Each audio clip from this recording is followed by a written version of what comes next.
You can support this show at patreon.com/ASA podcasting. The wasteland is a post-apocalyptic mess as the sole survivor wanders out about to see the rest. Nuclear explosions sending out the gamma rays from deep within the form of frozen atomic waste. From deep within the form of frozen atomic waste. Hello and welcome to the 132nd edition of the Fallout Feed. I am Andrew, joined today by a few of my favorite Fallout faces with Ray. Hey, Ray. Evening, Andrew. And Jess. Hi, Jess. How are you? Hello, Andrew. I'm great tonight. Wonderful to have you both with us tonight. And oh my gosh, last episode, so much fun, you guys. Ray, what did we get into last episode? We rolled a whole heck of a lot of characters for everybody for the roundtable. A whole heck of a lot. It was a really good time. Glad everyone came in, showed up. There's a few people who I've even heard from who missed the episode or forgot to submit an email, and they wanted to join up anyway. They figured it out themselves. But Jess, how would someone join up at this point if they just heard about our project and they wanted to get involved with this new season of the roundtable, which right now, perfect time to join in.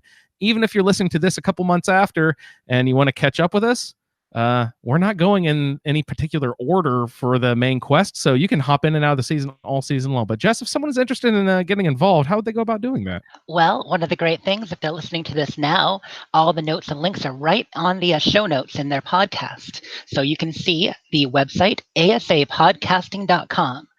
Go to asapodcasting.com, click on the Fallout feed, and we have the whole schedule for this season, Season 8 coming up. This is the side quests and event season.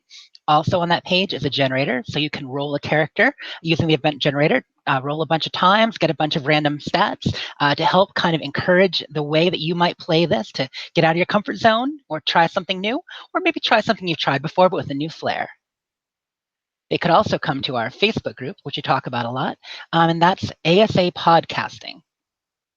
Absolutely. And we do encourage all the new folks out there, please join up in our Facebook group. It is the internet's nicest community. We have zero trouble. There's no jerks in there. We don't allow it. Closed group. We filter people out pretty quickly if they cause problems. So seriously, it is a wonderfully nice place. We have lots of people in our group who finally feel comfortable opening up after having horrible experiences with internet disasters in the past. So we are a very fun, friendly, fine group. So come join us over here at the Fallout feed and ASA podcasting over in the Facebook group. If we do say so ourselves. We'll pat ourselves on the back. That's all I hear, though, is, if you go down our iTunes reviews and stuff, you'll see that comment over and over and over and over again. Yeah, it's a nice enough community that it actually got me to use Facebook. Yeah, and again, that is another thing. Thank you for bringing that up, Ray. There are lots of people who don't use Facebook at all, except for this group. That's the only thing they log into Facebook for. People are so opposed to Facebook, and I understand Facebook is a terrible thing, but it is super fucking convenient for communication via the way we need to do it for our podcast and the network, and then divide conversations up and stuff like that. Very, very, very convenient for doing that. And it's awesome to have our group together. I understand Facebook is a terrible entity and everyone should never use it, but it is convenient for our purposes. So it's a great nexus. It's great what? It's a great nexus, great place for everybody to meet. Yes, a nice hub for everyone to gather and talk about their stories, share pictures, all sorts of fun videos. Have you guys seen Alex? He's going fucking crazy with photo mode, and then he's taking his photo mode shit over into like Photoshop and then like doing small like animation sequences and stuff. Have you seen like the fire flickering and the reflection of his power armor's eyes and stuff? He's going out of control. Yeah, it's been great because he started doing a lot of pics and then he was doing a few videos, and now on the Instagram mostly, I think he's doing those Photoshop animations. Very cool. Plus now he's got a lot of the new nuclear winter gear because he's been grinding that pretty hard. Grinding that a lot, yeah. Got the Sprinkles power armor, the Slocum's Joe power armor. That's the one I'm aiming for. Oh, tell me about that, because I've seen a few other references to it, but I haven't actually seen it in game or anything. What's that like? Well, it is the power armor accompaniment to the Pip-Boy in our generator this season. It's the entire power armor is pink, covered in sprinkles, or jimmies as we say in New England, very colorful, and a little Slocum Joe's logo on the shoulder. So it's not for people who don't want to be noticed. It's great. I love that. I had a confusing conversation once when I was a kid about that whole thing, jimmies and sprinkles and the different terminology there. Ray, West Coast, you sprinkles, jimmies, what do you call them out there? Sprinkles. Sprinkles, that's all up and down. Nice. Yep. Right on. So tonight, guys, tons of shit to get through. Feedback from, I think, 15, if I've counted correctly. So a beefy episode you guys are about to get into here. We're going to try to keep our comments concise and to the point as possible to rip through as many of these in the time allotted. So first off tonight, we will have Dwight, then Mark with a W, Leon, Eric, Beardy Side, don't forget his title, Josh S. You know what? We have to start using last initials with a couple people. That's how many people we have in this thing. When you have to have a Josh S, that means that there's Sergio, then Chris, then another Josh K. After that, we have Sherry. Huh? Sherry? No, not that Sherry, you guys. Sherry T. another new feedback person. This is her first time submitting. I'm so excited to have all these new people involved. Sherry, thank you so much for hopping on. This is Sherry T that will be playing the character Corey, which is also Josh's S's character, is also named Corey, spelled differently. How many names? If it's an audio representation, if this is the list of words Codsworth says out loud. And he does say them. I was wicked psyched when I went through the other day, and he's like, Miss Atticus. I'm like, yes. So what is the necessity of spelling Corey two different ways? In case you have subtitles on? I don't understand. It's an audio thing. He'll be speaking it. So if your ears won't be able to tell the difference in the spelling. Okay, no, wait. Let me ask. Maybe I'm wrong. Is there a pronunciation difference between these two words, Corri and Cory? What is Corri? How would you pronounce that? I would say both, Corey, but there is a reason for it. Okay. And it's because not everybody's working off a list like we are. So say they're actually just naming their character after themselves, or they like the name Corey, but they spell it different. They want Codsworth to be able to still say it. Oh, good Lord. So does that mean there's a Corey in there? There's probably a Korri as well. Yeah. Like Teen Titans. Yeah. Wow. I didn't even think about that. Alternate spellings of names. Good night. All right. So Sherry T, thank you for hopping in. Our classic favorite, Jen, thank you for hopping in again this season. She'll be sharing her character tier with us. Another new participant after Jen, guys. We have from our Xbox group, first-time participant, Jerry. Thank you, Jerry, for hopping. I can't believe Jerry is doing this. I'm so excited to have Jerry aboard. Also, Sergio was a first-time member too here, right? Josh K, also first-timer. After Jerry, we got, oh, God, yuck, Freighter? Ugh. And then Eddie right after that. Eddie returning. Thank you again, Eddie, one of our stalwarts the last 2 or 3 seasons. The last season and this season. Thanks to God again, Eddie, for hopping on. Always great to hear from you, buddy. All the way down there in Australia. He's from the Mitten, you guys. And then Will, wrap things up here at the end of the show. Jen's counterpart, the duo in crime. Will finish things up for us. So for lots of feedback to get through. Very exciting show. But, I always have to ask off the top of the show here. Ray, did you play any Fallout this week? I played a crap ton of Fallout this week. Oh, my God. Tell me all about it. So last show we talked about getting our characters to level 50 by the end of the double XP weekend. I didn't quite get there, but I did get there today. I thought, holy shit, you're already there. Fuck. I thought I was going to do it no problem, Ray. That night that we were rolling characters, I was creating my character as we were rolling and doing the show. So I had my character hit the ground running as soon as I got out of the vault. And then I stayed up till like 5 a.m. Playing that. And Jess can confirm this. If you just run like the main quest or something like that with those early levels, they come fast and furious. And with the double XP, I leveled up to level 22 that night. Like, in like 4 or 5 hours of playing. And then the next day, I got, really distracted, couldn't play much, only got up to level 23. And then over this last week, I've only gotten us up to level 27. So I really thought since I was level 22, 23 after the first, I was like, fuck, I'm going to get 50, no problem. This is not going to be an issue at all. And then life got in the way. How it happens. Well, and it takes some grinding to get those last, 10 levels. And Jess and I were talking on the side.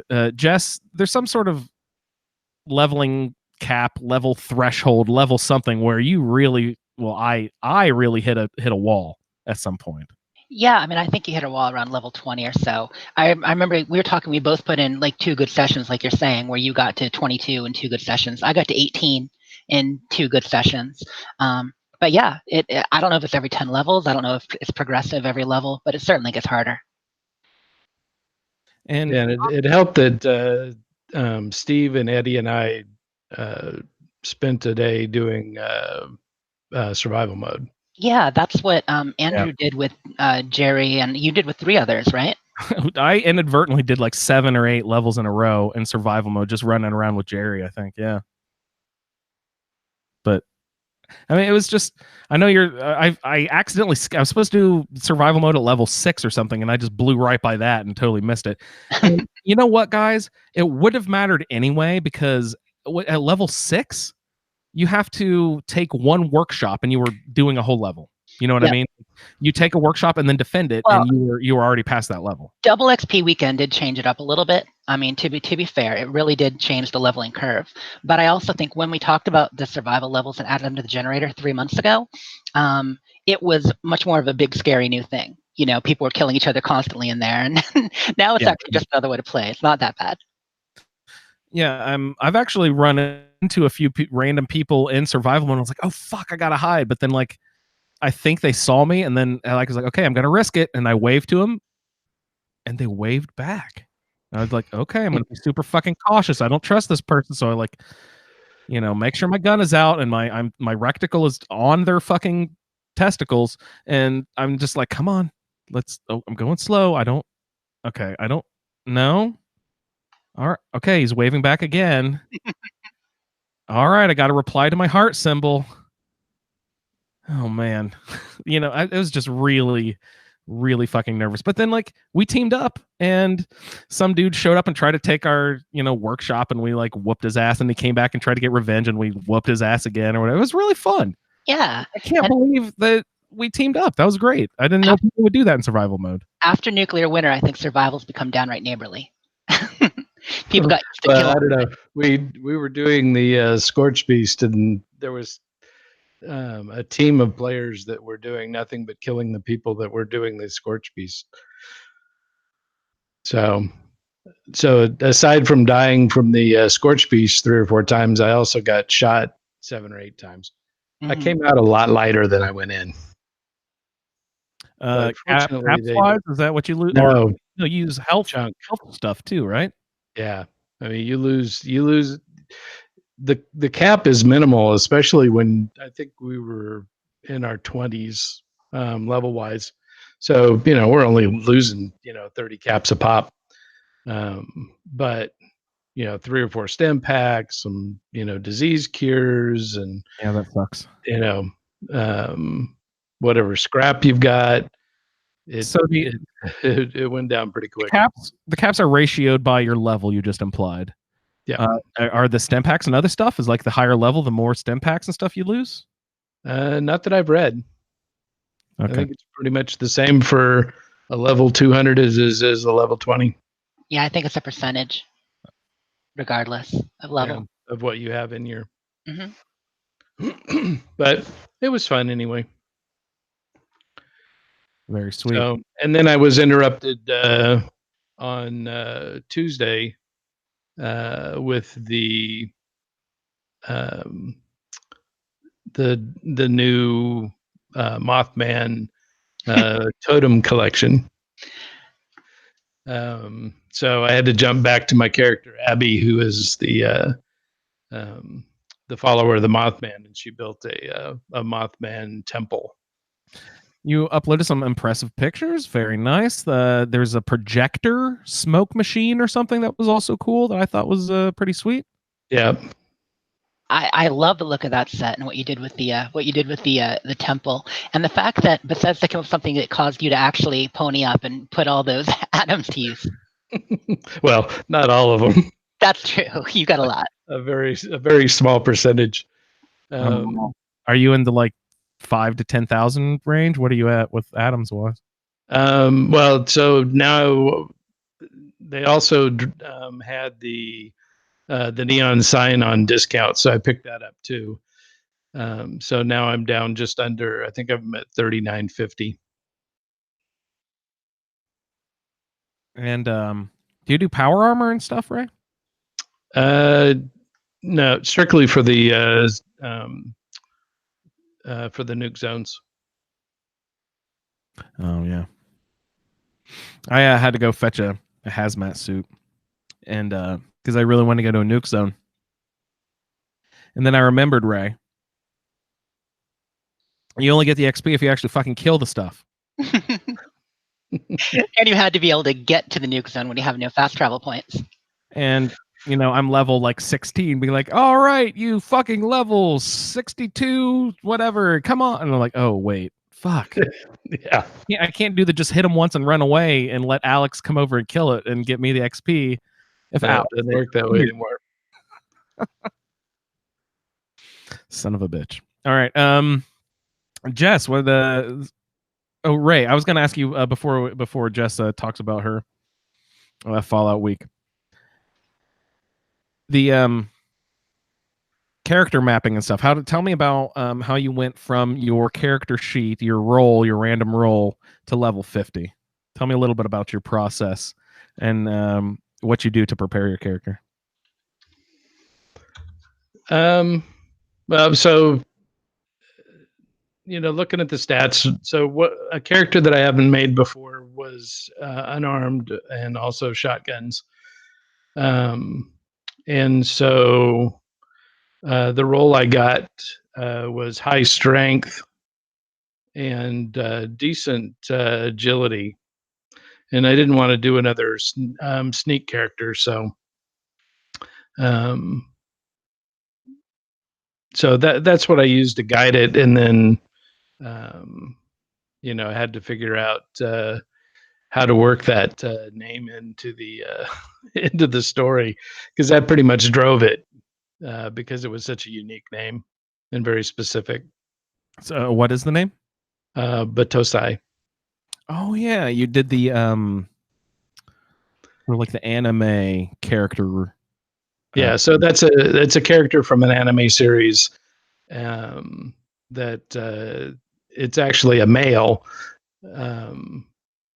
but he's the description in the anime is that he is very feminine in his very slight build, very feminine features, and so I've got a female character, so she's actually a fan of the Badosai series, and so she looks like him, as close as she can. She's cosplaying him when she's in the vault, and now that she's out and having to fend for herself, she's channeling everything from those stories to create her persona. Now, I have no previous knowledge of this series. Have you gone to see or watch any of it to get a feel for what the character would be aiming for? Yeah, fortunately, it's on Netflix, so I was able to jump in and take a look at it. Is that something that would interest you anyway? Are you a fan of like Japanese style animation and that sort of thing? Certainly not a super fan, but I do enjoy it. Yeah, it has been an interesting series. Yeah, I'm not very well versed in the field. I think just the classics are the only ones I've been exposed to. Princess Mononoke, Ghost in the Shell, that sort of stuff. Oh, Tori, what was the cat bus? Totoro. Oh, Neighbor Totoro. That's really enjoyable. That one, the cat bus, is really, really cute. I love it. Miyazaki films are the best. Yeah, he's got some of my favorites.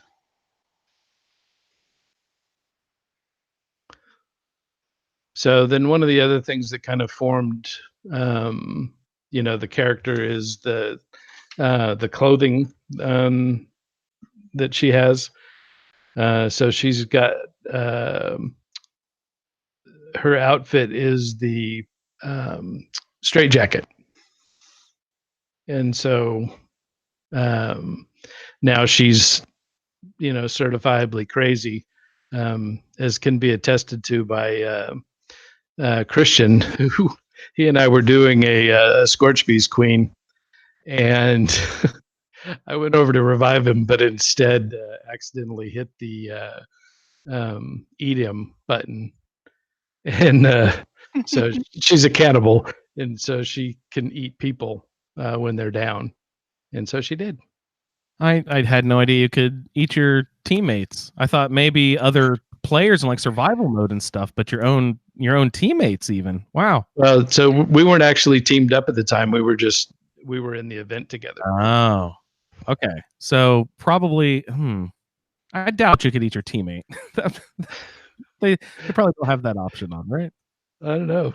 We'll Yeah. see, because I'm Right. sure it'll happen again. Ray, I love your backstory. That is not what I meant by how do you prepare your character. I want to know the nitty gritty details data wise. What did you do? Do you like our favorite episode of Fallout 4 was Ray teaches Andrew how to construct a character. Did you do anything like that? So, because I knew that I wanted to do unarmed, the one thing that intrigued me was that the meat hook is the only weapon that is buffed by unarmed and one-handed perks. What? And so I early on I got a meat hook and added the extra hooks to it, and so that was a very effective unarmed weapon. Did you find or make a meat hook? I got one off of a ghoul, or no, a scorched, and then I added the mod to it. That's sweet. You already found the mod. That's nice. Are you? I just bought it at a vendor. Nice. And then I also knew that I wanted to do some shotgun, so I worked in the shotgun perks. And the big thing is you know which perks you want to take, so you just look and see at what point they become active. Yeah. How do you look that up? And how do you look that information up? On the wiki, and it'll show you what level the card becomes active at. Now, so you can plan those levels. Explain it to me again. I think maybe you explained this to me again last show. I remember when we were doing this back in the day that we are like, oh, we don't know which cards will be available when they're random, blah, blah. But now we're like, okay, that one's available at 32. That one's available. Why do we know now when they're available, but we didn't seem to know that a few months ago? What happened? Well, that was before the game actually launched. And then after we go through a character or two, suddenly you realize, oh, that's how it works. Oh, it's not random. They actually spawn at very specific levels, and you have access to them immediately upon reaching that level. Yep. So it was just an education. Interesting. All right. So the big challenge, and a lot of people will probably run into this as they're going. So you have one of your specials that is is level 1, and so you can't take anything in that level, or you can't take anything in that special, but you also have a card that's assigned for that level as well. And so so that's where you're going to at some point have to say, so like my perception is my level 1. But I've got 15 in strength. So I took a level in strength, but then when it came time to choose the card, I switched the card selection over to perception. so that I could get my big long word that says basically it's your magazine finder. Oh yeah, the Panopictographist or something. And That's the one.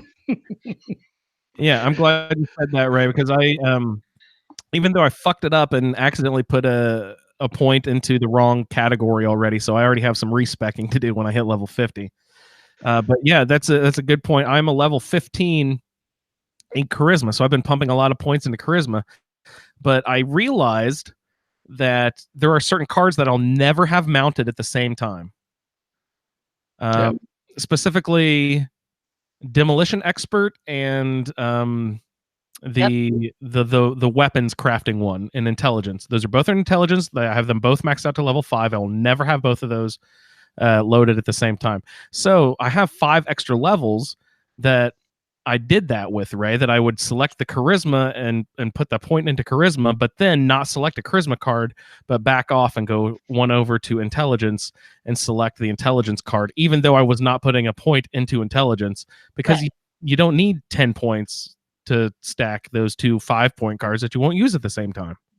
And you also, I mean, you get your cards when you get the perk packs as you level up. So a lot of times you have a card, you're like, oh, I'd really love to have this mounted at the same time. You already have in a perk pack. You don't need to take a point in that.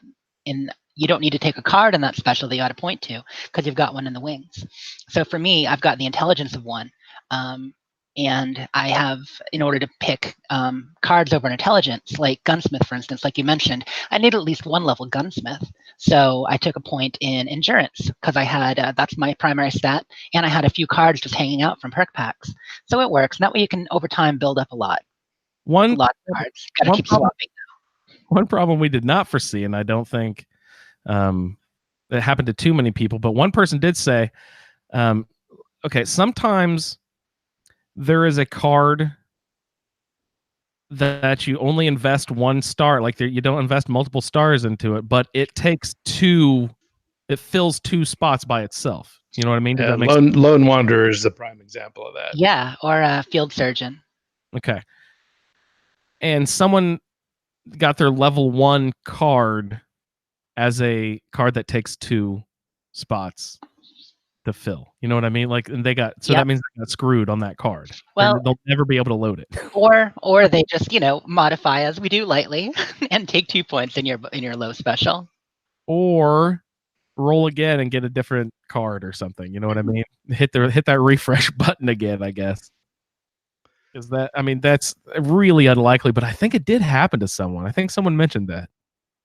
Yeah, it's bound to happen because it's all random. It wasn't Bernie, was it? It might have been Bernie. I don't remember. All right, Jess. Ray, you didn't do the sit down, write 1 through 50, take your perk cards. Like I did the exact same thing for Fallout 4.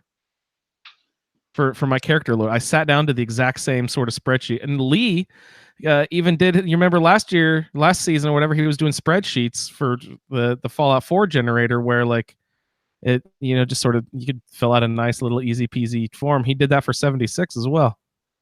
But I sat down and wrote 1 through 50 out, and what cards I'm taking when, exactly like I did perks with the perk chart in Fallout 4. Did you do anything? Did you do a similar exercise? Only as much as that I tagged each card that I wanted to get and what level that it was going to be available in, so that I knew, because one of the worst things in the world, there's probably some easy way to do it, and I just haven't figured it out because I'm usually in too big a hurry. But when you get a level up, you can't go look at your cards and see what you've got. Oh, I always do. So you just back out of the and then go back in. Yeah, on Xbox, I just hit B to exit, and then I review all my cards. Then you press the left stick, and you can go back and select. So I tend to take a little bit too long leveling up sometimes. I go through all my cards and flip through everything available and make a plan before I take it. But I fly by the seat of my pants, unlike you guys who chart things a little more. I mean, I just did it I was really happy when Ray taught me that process because it took the decision making out of the whole thing. Like I mentioned it numerous times back in the day. I would just get paralyzed by fear that I was going to pick the wrong perk because in Fallout 4 there was no you could buy mod of course, but there was no respec in Fallout 4. If you made the wrong decision, if you accidentally picked the wrong perk, you want to try this one out, like, if you don't want to go back, some saves or something like that, your decisions were pretty final. Mhm. So I'm glad that there's a little bit of a respec aspect to this character construction that makes it feel a lot less permanent, first of all. And I guess that is the whole reason for doing the 50 level character layout for Fallout 4. I guess it's not so important that I do the 50 level layout for Fallout 76, since I can go back and make corrections to my decision making process after level 50. Yeah, but then you can be slightly crippled on the way there. So Yeah, I for like a long time. I mean, that's a lot of levels if you screw up at level 20. and then only 1 point at a time. So I like Ray's idea of saying these are cards I want. This is when they're available. That's why our build episode a little while ago I found really helpful for thinking about character creation, because I'm looking at the end build I want to have, and so then I'm not plotting out necessarily how to get there, but by knowing what cards I want, I recognize them when they come up each level. Perfect. Jess, tell us a little bit about your Fallout week. So I had an awesome Fallout week, guys. I don't know. It was a really, really fun one. Making a new character. I hadn't made a new character since Ron back in January for the last roundtable. So it really fun playing as a new character, getting the double XP weekend.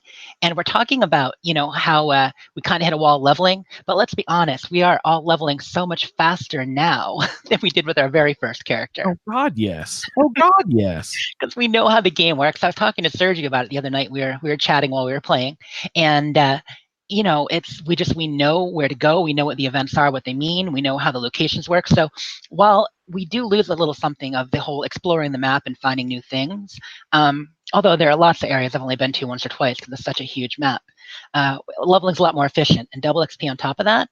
So so I created my character after we did our rolls, and I went Friday night because I couldn't do anything Friday during the day. At night, I went to create my character. And as you know, I take a long time in the character generator.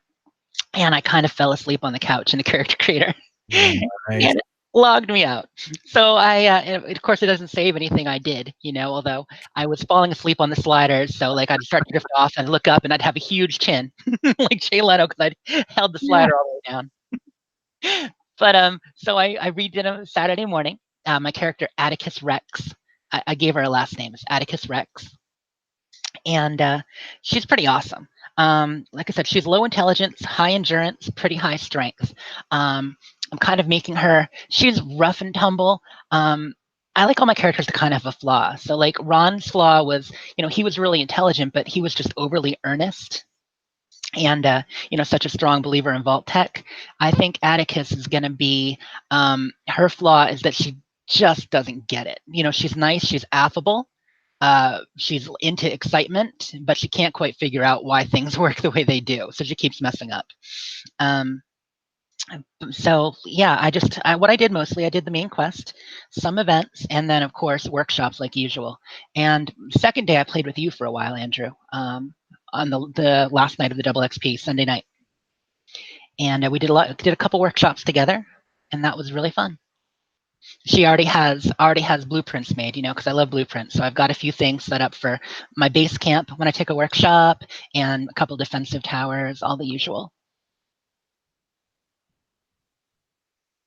Yeah, I was like, putzing around. Let me go kill this ghoul or mole rat or whatever. Turn around, bam, just as a tower and turrets and everything up. I'm like, oh fuck, where'd that come from?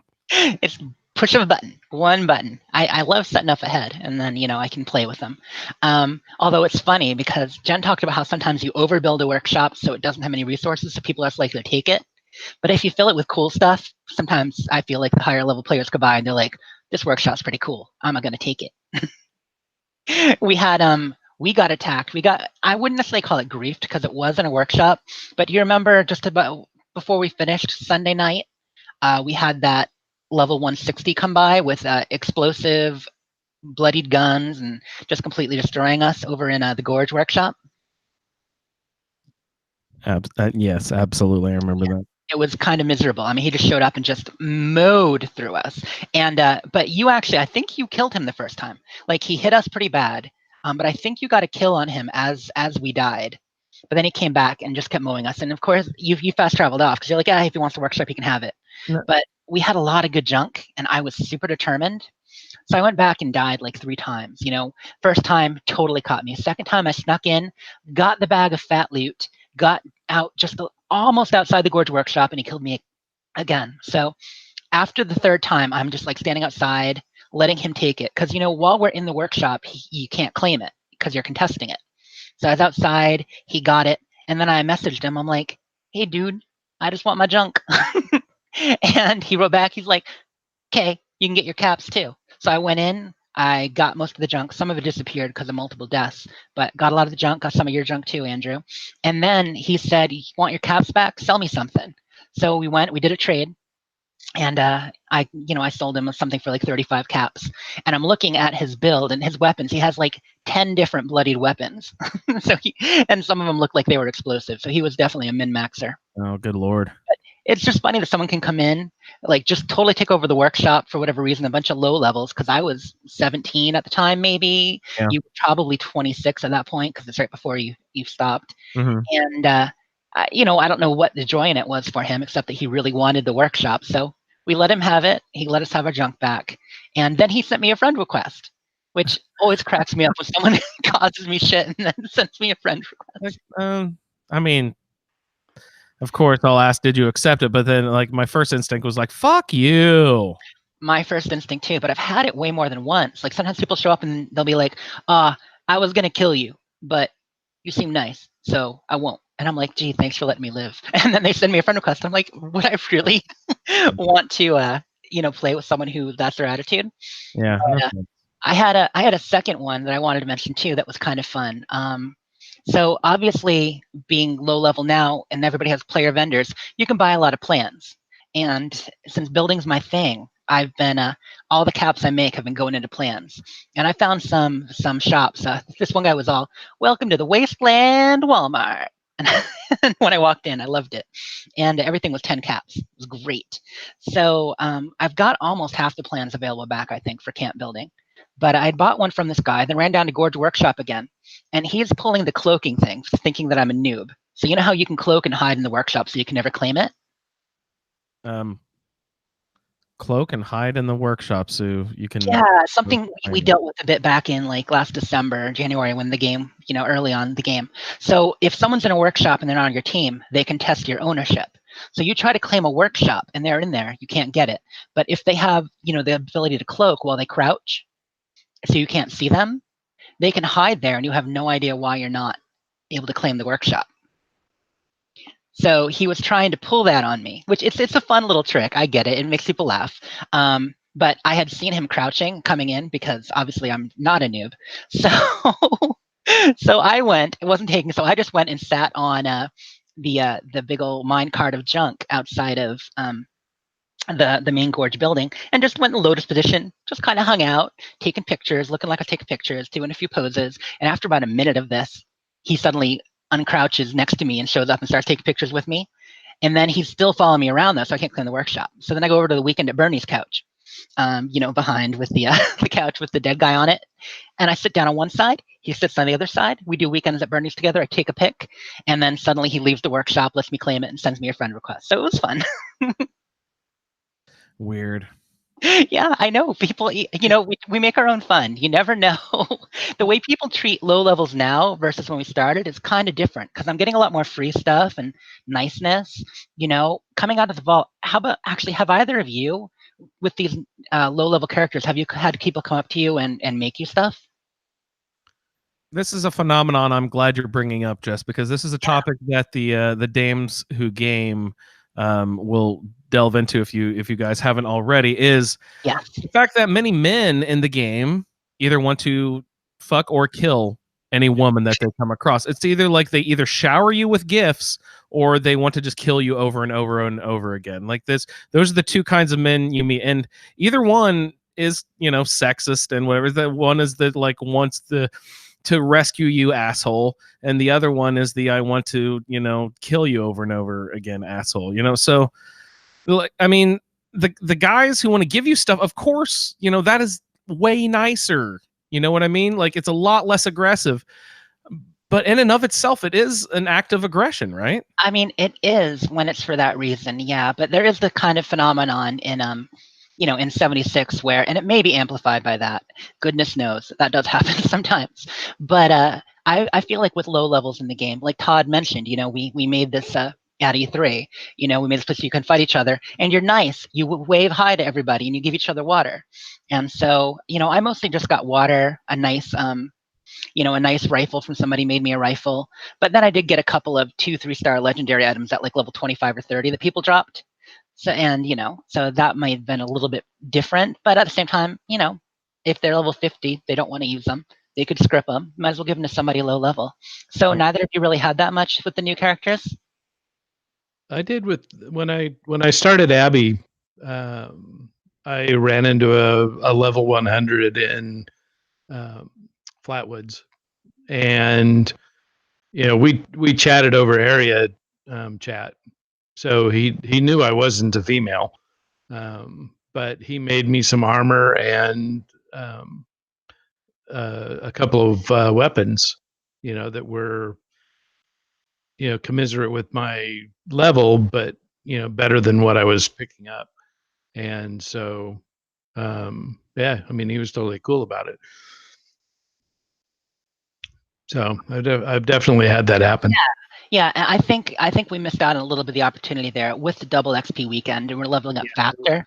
We passed that zone with the blinding speed. Yeah, exactly. We went through that zone. But when I was in the character creator making my character, I had somebody outside being like, "Hey, I'm out here waiting for you to give you stuff." Of course, that was on Saturday morning, and I still took my time making my character. When I got out, that's the guy who gave me the nice rifle. And then while I'm there doing that and looking at my stats, someone else just kind of pops in, and I got water and some inert flux from them and stuff. And then yeah, like down around the Moonshiner Shack, someone else shows up. It's like people looking around the vault, saw a low level, and just kept bringing in to help them out. So that was fun. That's something different than I played before, because I know we've all tried to do that for people. You know, drop in the bag, wave and hope they see it, shoot at the bag. You know. Yeah. That's the only problem with trying to drop stuff to noobs. Sometimes they don't know about the bag thing yet, and they don't see it, or they don't, you know, they're just not aware of how interactions go. Yep. You know, they usually don't have a mic on, that sort of thing. So you're just like, you know, shooting at it with a gun, pointing. You know, I don't know. But when you're a 500-hour character in a noob clothing, you know what's up. You can get your stuff. Yeah, exactly. So about my character itself, just a couple things I wanted to hit since we're doing the character analysis. So I mentioned low intelligence. So I'm trying to figure out how to bring that into the game. I mean, there is the crippling factor of I do think it affects your XP generation. I feel like I'm getting less XP for a number of regular activities or, you know, clearing a workshop wave than my other characters do. I didn't think about that. That sucks. So I'm feeling that wall a little bit. And you also get less stuff when you scrap items too. You get less materials, but it's not too bad. So that's affecting it. But for role play aspects, I find myself doing silly things like I go up to a door, and if there's a door button there, I press the door button so it closes as I walk into it. You know, it doesn't do anything, but it makes me happy. It makes me chortle. Or when we were playing together, Andrew, I don't know if you noticed, I kept throwing grenades with like orange smoke or blue smoke. I think you took a picture in one when we were at the Billings Farm workshop. And so what I was doing there, Attica stumbled across a box of the Vertibird grenades and of the artillery grenades.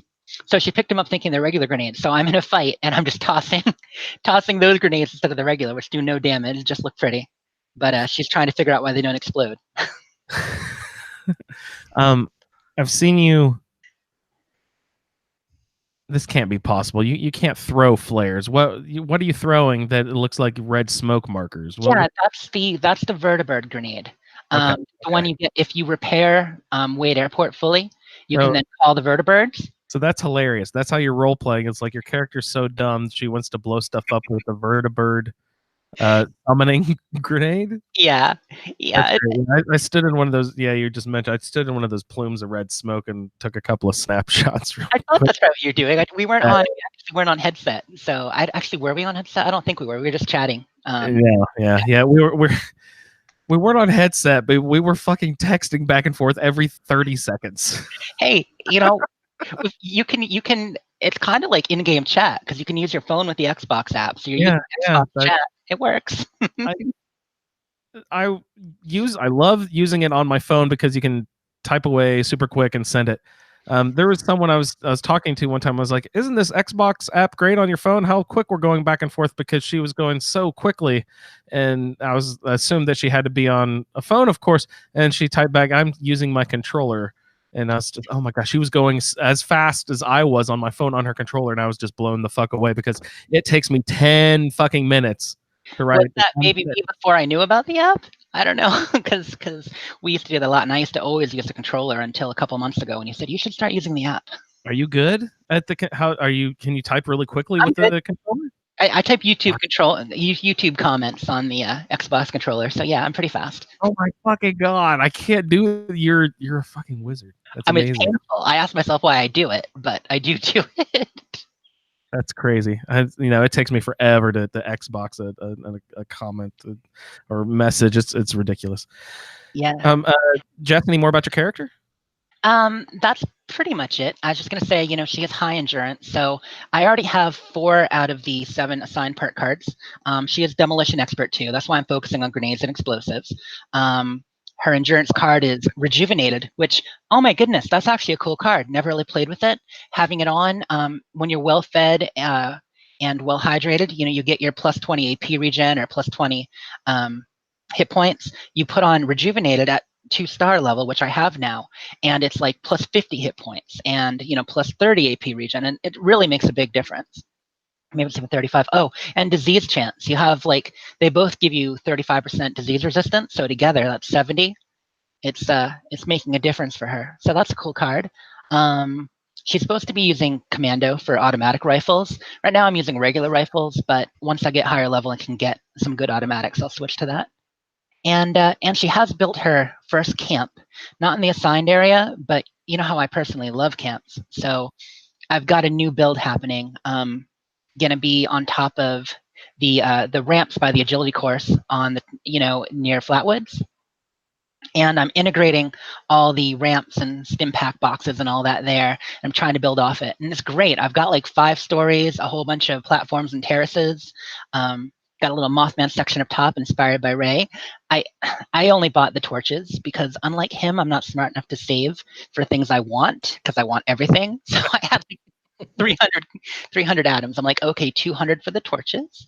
And then I've got a Roman pavilion level. And then I've got the wooded bar level. I'm trying to do something different. So I'm excited to share those pics probably in the next week or so. That's it. Quite excellent. Very nice. Well, let's go ahead and start busting through all of the feedback we got from the community here. Thanks again so much, everyone out there, for participating. Anyone out there hearing this episode for the first time, you want to join in the project, like just said, go to our website, asapodcasting.com, click on the Fallout feed section, hit up the character generator, and start sending us feedback about your character in 5-minute chunks. We'd love to hear from you at thefalloutfeed@gmail.com, like our good buddy Dwight just did. New participant in the roundtable, I think recruited maybe by Will and Jen. Thanks, guys. Hello, everybody. This is Dwight with my first ever roundtable character. My character's name is Brock Anderson. He has a strength of 8, perception of 15, endurance of 1, charisma of 5, intelligence of 10, agility of 8, luck of 9. His perks are strong back, crack shot, adamantium skeleton, friendly fire, wrecking ball, home defense, starch jeans. Zone is a mire, resource steel, build manor, workshop Damney Homestead.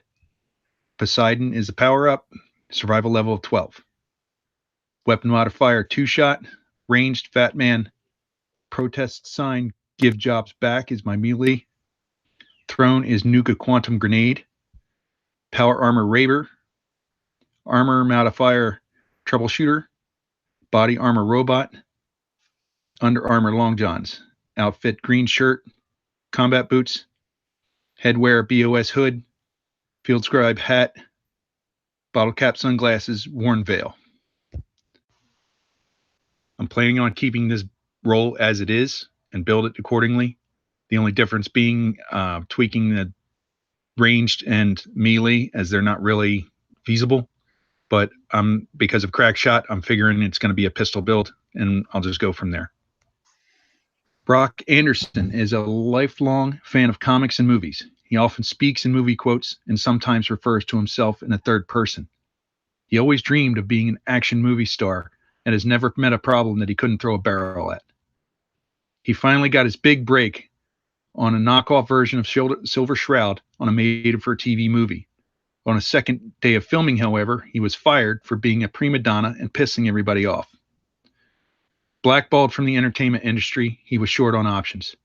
He then joined the military looking for purpose and a paycheck. He found both.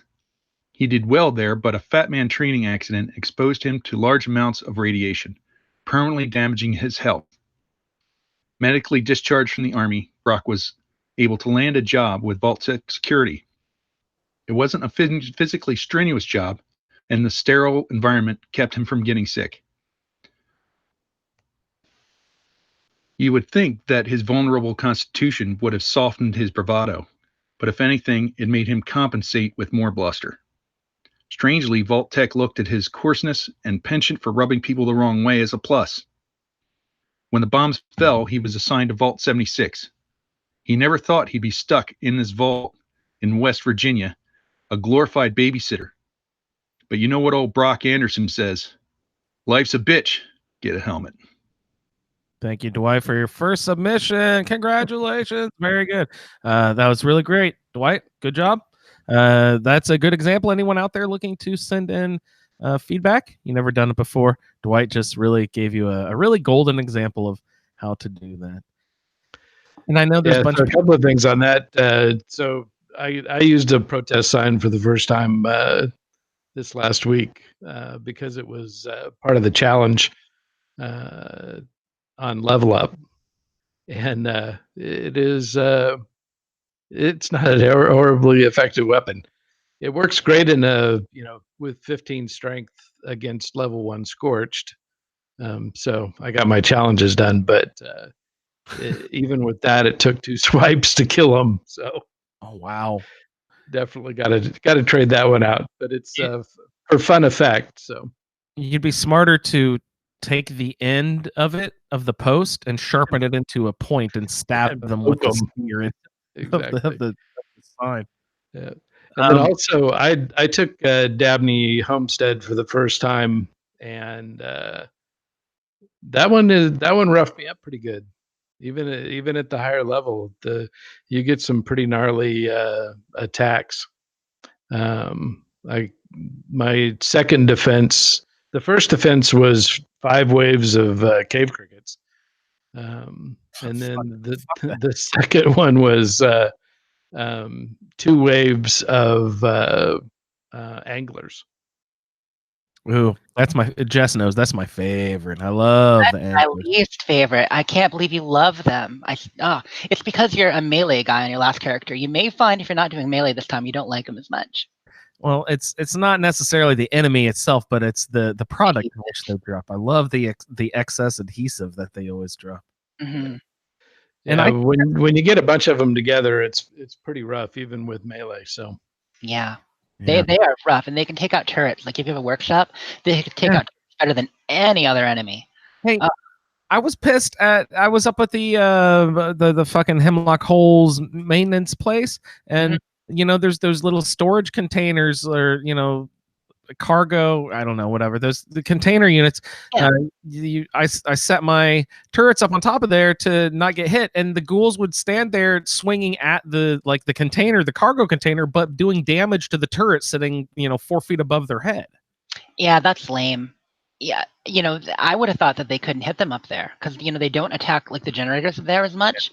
Maybe if they're the only thing, maybe you need to put a scarecrow or a fence or something down front like we do sometimes to distract them, so they fight that while the turret shoots them. I'll put them up on the semi Yeah, instead. that's why I always build like little walls or things sticking out in my blueprints. So they fight that first.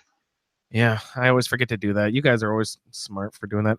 My comment on Dwight, he got the build of his camp is a manor style, and I was gonna say, Jess, I got the same thing. Well, then what does that mean?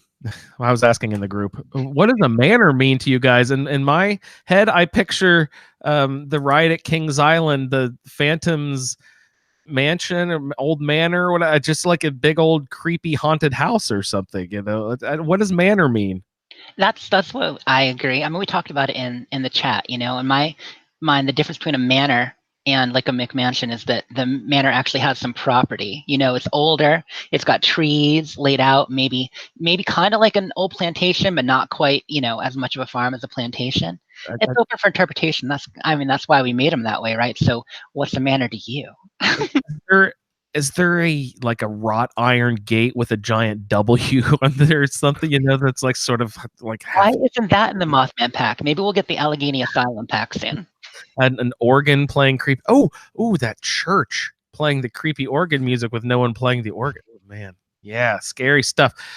Build the manor over there. But no, I did find my camp spot already. I found my assigned resource in the assigned location, and I've already put it down. But I haven't really built anything over the. I literally just had the extractor for my deposit going already. It's on copper, so I'm just like I've got the copper thing chugging away, and I assume that's what I'll probably use for currency for a while. You know, to build up a few caps, start bulking copper and selling that off. So yeah, oh gosh, I was short for caps. And I walked into the White Spring. I was like, oh, you know, I'll collect all these golf balls sitting around for plastic so I can bulk my copper. Oh, look, there's some golf outfits here. I can scrap those for cloth. And then I happened to be looking at them in my Pip-Boy, and I was like, holy fuck, those things are valuable. The golf outfits, the golf skirt, and the golf outfit. Yep. And then I like not fast traveled. I reloaded right there at the White Spring Golf, whatever. There, The club. The club. Yeah, exactly. The clubhouse. And like 3 times in a row, I got all 3 outfits there. And I was like, holy crap, we got 9 of them. That's a ton. So I went and sold all those and got, you know, a few hundred caps.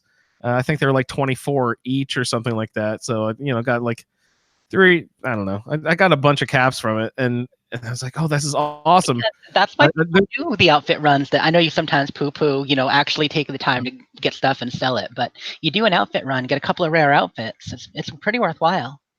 Yeah, don't forget to get the dresses too, because Mhm. they're the same.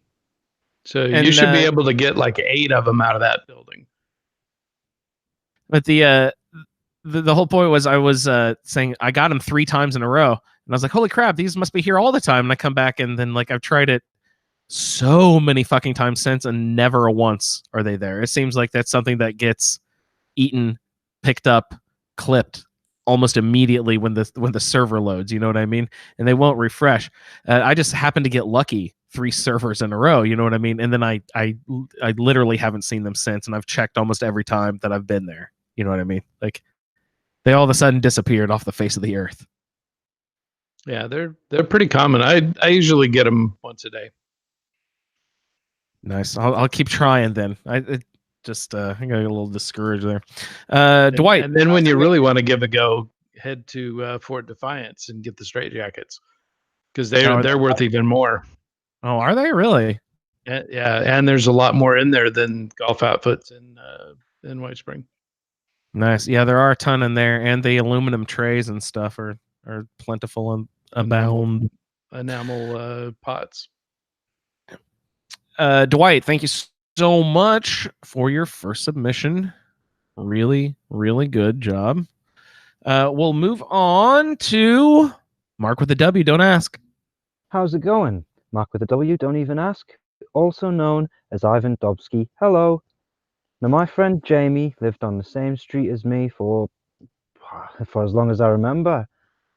We did everything together. We played in the park, played in the street from morning till dark, and we would even take turns having dinner at each other's houses after school. And if it got too late, Jamie's parents, well, they'd even set up my own room so I could stay the night.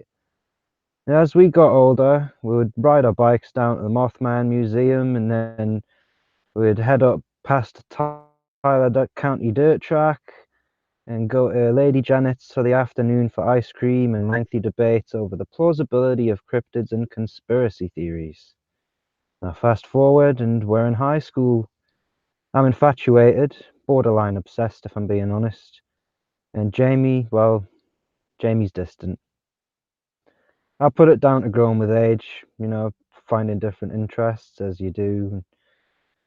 Fast forward again to that day, the Great War, everyone seems to call it. We were in class at Morgantown when we heard the sirens, and we were evacuated quickly. Being so close to the vault, it didn't take long to get there, and so after being processed and we were headed inside, we were waiting for my parents. And it was the first time we'd spoke to get to each other in years. And my parents showed up first, and we waited, and we waited, and we waited some more. Till it came time for the doors to close, and Jamie's parents never made it. By the time the door began to shut, she was just in absolute hysterics. And though at that point she already felt like a stranger to me, after that day, I think I knew her less than ever. And seeing as she was on her own now, my mum and dad, Hubert and Agnes, decided to take her in to our family, our quarters. And Jamie, it seemed, didn't cope well. She was growing more defiant with every passing day. Typical, fuck you, you're not my dad, you're not my mum, you can't tell me what to do. And then one day after training, she never came home. I think it must have been a little less, a little more than a year, I can't quite remember now. And, we didn't know where she was, didn't know what she was up to. It's a big vault, big place, lots of people, lots of places to hide. Till one day, I bumped into her in the hallway in between classes. And it seems she'd definitely fallen in with a bad crowd. Typical, with an arm draped over her shoulders, a snide grin on his face. It was fucking Chad, wasn't it? Of course, we all know a Chad these days, don't we? Arseholes that just take instead of earn. Dealing in chems, partying and bullying and boozing. Clearly, the chems, I think, they clearly had a grip on Jamie. She looked ill, honestly. And not just ill, but just completely different person. Head shaved, piercings, and just mean, stern look on her face. And to top it all off, a massive tattoo of a soaring eagle slap bang right in the middle of her neck. And at the time, I was too shocked to say anything, and she just brushed me off anyway. I think possibly the only good thing that came from the whole situation was a shitty boyfriend and company stopped messing with me on the daily. So I know deep down somewhere she still cares, still thinks about me. Can't say there's often a day that goes by she doesn't cross my mind.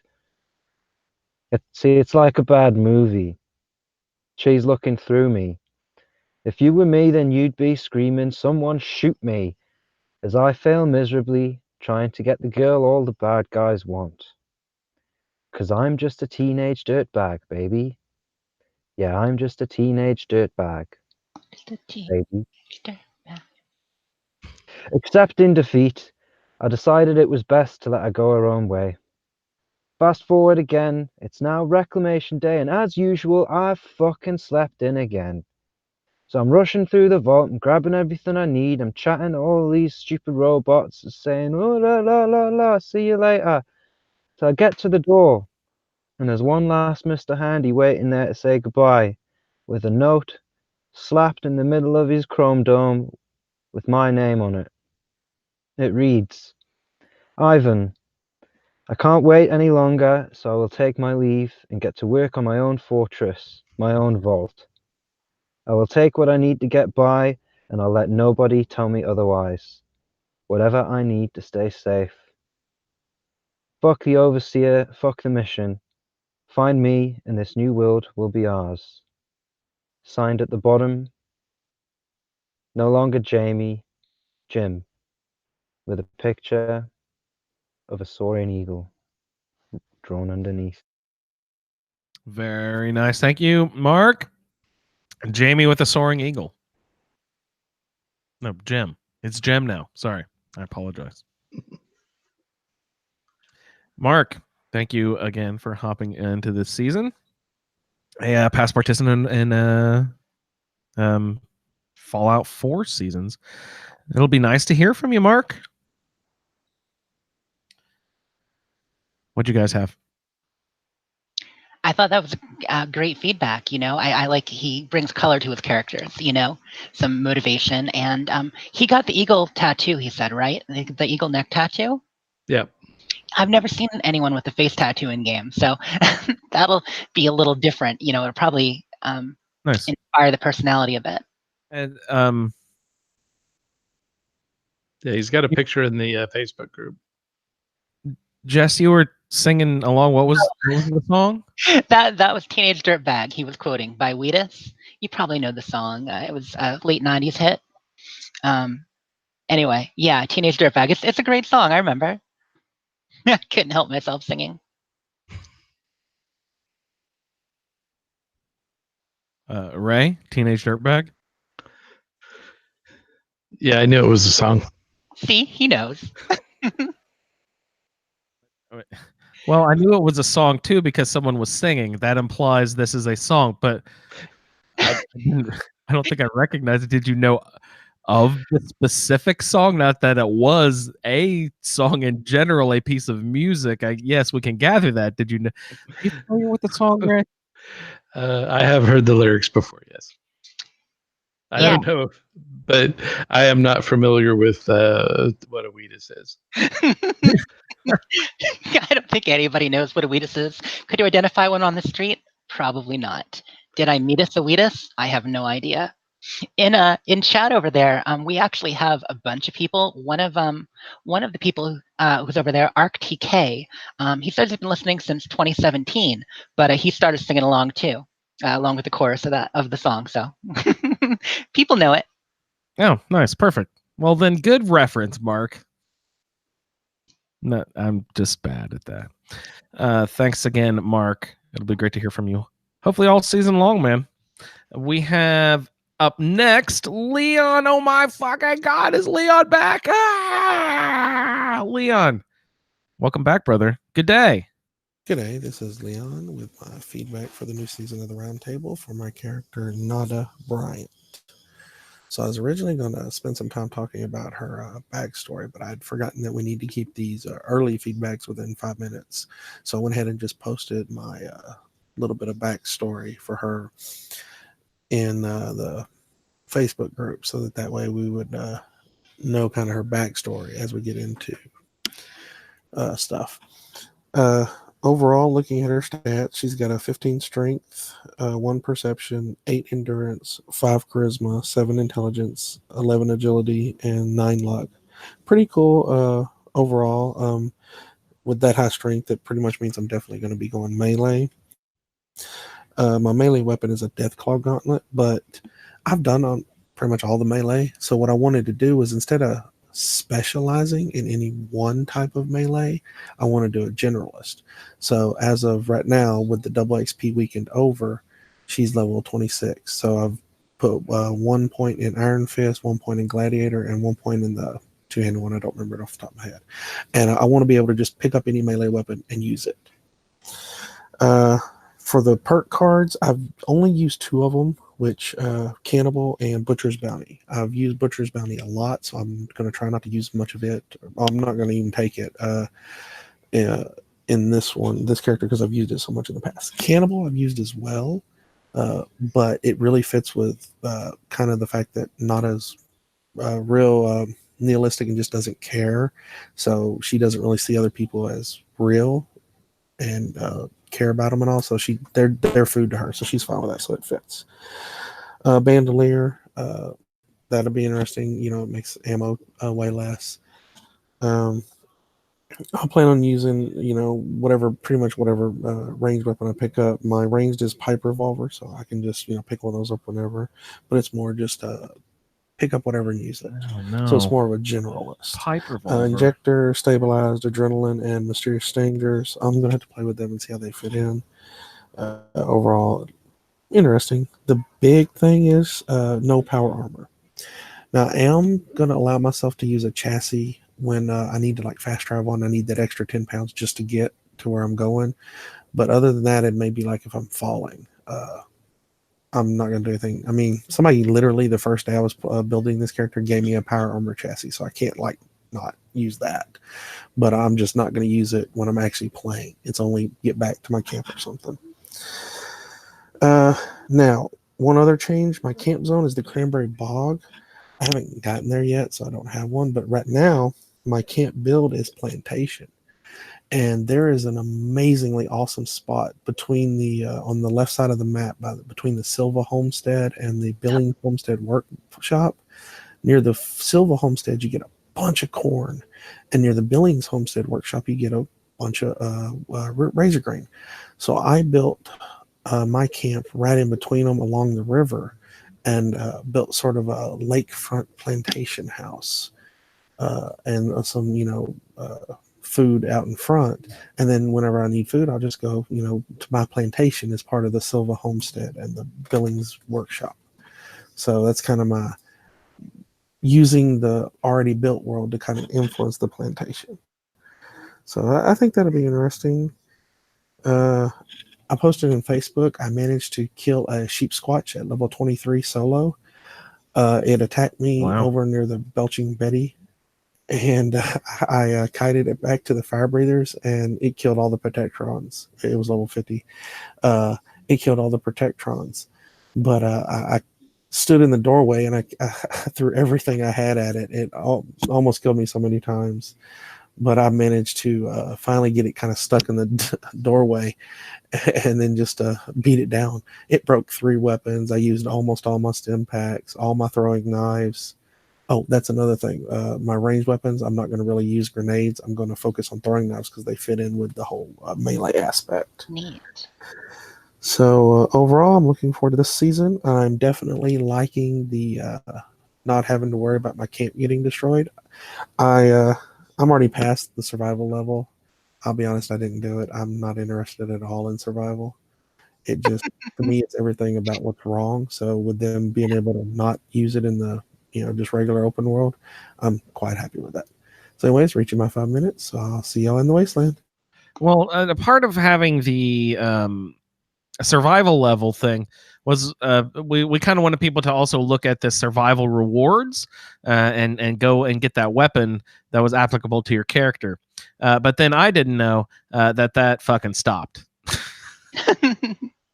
We had no idea when we were planning ahead. They didn't tell us. They should have told us. They didn't tell us. Yeah, why aren't they sending us a memo? I don't get it, man. Leon, that's fucking ingenious with the plantation, incorporating the game like that into your plantation. Yeah, the corn is fucking plentiful up there at Silva, and the razor grain at Billings is crazy. A great spot too. I mean, I've seen camps there occasionally, and it's one of the better, more open spots. I mean, you sometimes get robots and super mutants that spawn by the second tower halfway up the hill, but it's such a nice laid out spot to put a camp however you want, spread out. Yeah, I love it. That's and awesome. Said he doesn't have to worry about anybody busting it up. So hopefully this character sticks around a little bit longer. Did he say mysterious stranger or mysterious savior when he was? Did you guys recall what he said? I don't remember. I know not a ton of people love it, but I know that Keith really does, and I really do too. And when he and I get together, he was sharing mysterious stranger, and I was sharing mysterious savior, and it was just a grand old time. It was like we almost had a party of 4 at one point, Yeah, it's mysterious stranger. Yeah, I do enjoy that. I like that. And I know that Vossler was a big fan of the serendipity. She had recently sort of discovered that and its effectiveness. and that is one that I had invested in super early with my my character, and you're right, Sarah. It saved my ass over and over and over and over again. It's amazing how effective that is. And then I just happen to have a couple of like armor and weapon and stuff that happen to be more effective at like low health. What is that? The Blood Eater or something like that. But it's really awesome, that serendipity card. I enjoy that a lot. Yeah, I love that Billings Plantation, Leon. Score on that. Up next, we have Eric, who sent in. Originally, did I mention this? Did I say what Eric sent in initially? the 13-minute feedback. I know you didn't on the show. Eric, this guy. Okay, let me tell you about this guy. 13 minutes of feedback. Jess, some people might say beat a dead horse. Some people might say take another turn on the merry-go-round. Some of them are really into fashion. Some people might say deja vu. But what is something that I said? Hit the nail way too many times. I don't remember. I'm sorry. How 5 minutes, Eric? People have made jokes at my expense now. They're making fun of me about how often I say 5 minutes. Well, for the longest time, we didn't. And it's still just a guideline, much like the generator. So, 7-8 minutes happens. But I've cut feedback before. 13 just seems like a blatant, let me show these guys a thing or two. Well, what I love is that he then posted a lot of it in the Facebook group, so because he put some thought into his feedback. So I think, if we don't have the whole thing now, what we're going to hear, maybe we should append some of it to the end of the show or something. No, absolutely. Eric, I'm giving you a hard time. Man, seriously, no feelings. This is great. Eric is an outfit, a uniform, a clothing buff in game. I'd like to see his closet at home personally, but he is a collector of rare items, and we make fun in the Xbox group that he has. Like, he goes into black market and shady back alley deals, and the trading zone of deep in the dark alleys of Reddit. And he was the first to find like the skeleton suit plans and stuff like that. I mean, that was his gateway drug to outfits, I think. Yeah, that was a thing for a while. Like, I think they even nerfed a value that it really took him off because it totally cut into his back end of the profits or something. So when he diversified his fashion portfolio. So now when you run out of rubber and plastic to make one, you switch over to another and you're using gold and silver. Yeah. But he's the kind of guy who knows that, yes, there are indeed 8 different colors of the nurse's uniform that you can obtain at the crazy asylum where the Brotherhood of Steel are. What is that place? Venture? No, that's not Venture. Yeah, Allegheny Asylum. Camp Fort Defiance. Defiance. You're right. Okay, Defiance. Yeah. But this is Eric, and I'm we're hammering it into the ground over and over again here, but we're kind of making a point and being an overly long joke and preventing starting him. Okay, whatever. We added 7 minutes to his feedback anyway. We did. That's the joke. Oh, I'm such a dick. I'm sorry, Eric. Eating a dead horse, Andrew. Jeez. Nailing a dead tail, wherever you tried it. Now, I've not only killed the horse, I have stuck its head in Eric's bed. Can you make outfits from Moorside? So I started off jotting down some notes, kept adding and adding. I'm not sure if Richardson will be providing regular feedback, but he's going to try. Here goes. Stats, required perk cards for specials. Strength, 6. Card, Incisor. Perception, 9. Master Picklock. Endurance, 1. Fireproof. Charisma, 10. Travel Agent. Intelligence, 9. Scrapper. Agility, 15. Gorilla. Luck, 6. Mystery Meat. Here's my backstory. There are 3 brothers, Jeremy Bearimy, Mule Man, and Richardson. My character is Richardson. His oldest brother, Jeremy Bearimy, he left the vault as soon as the doors opened. He's currently at level 168. He learned quickly that ammo was hard to come by, and that a combat knife crafted to the highest level possible yields great damage. output that he fell in love with. He also figured out that the martial artist perk card made them lighter and faster, and he found an anti-armor with 40% swing speed that a player was willing to sell him. So knives have always been his favorite after that. He became obsessed with collecting rare outfits.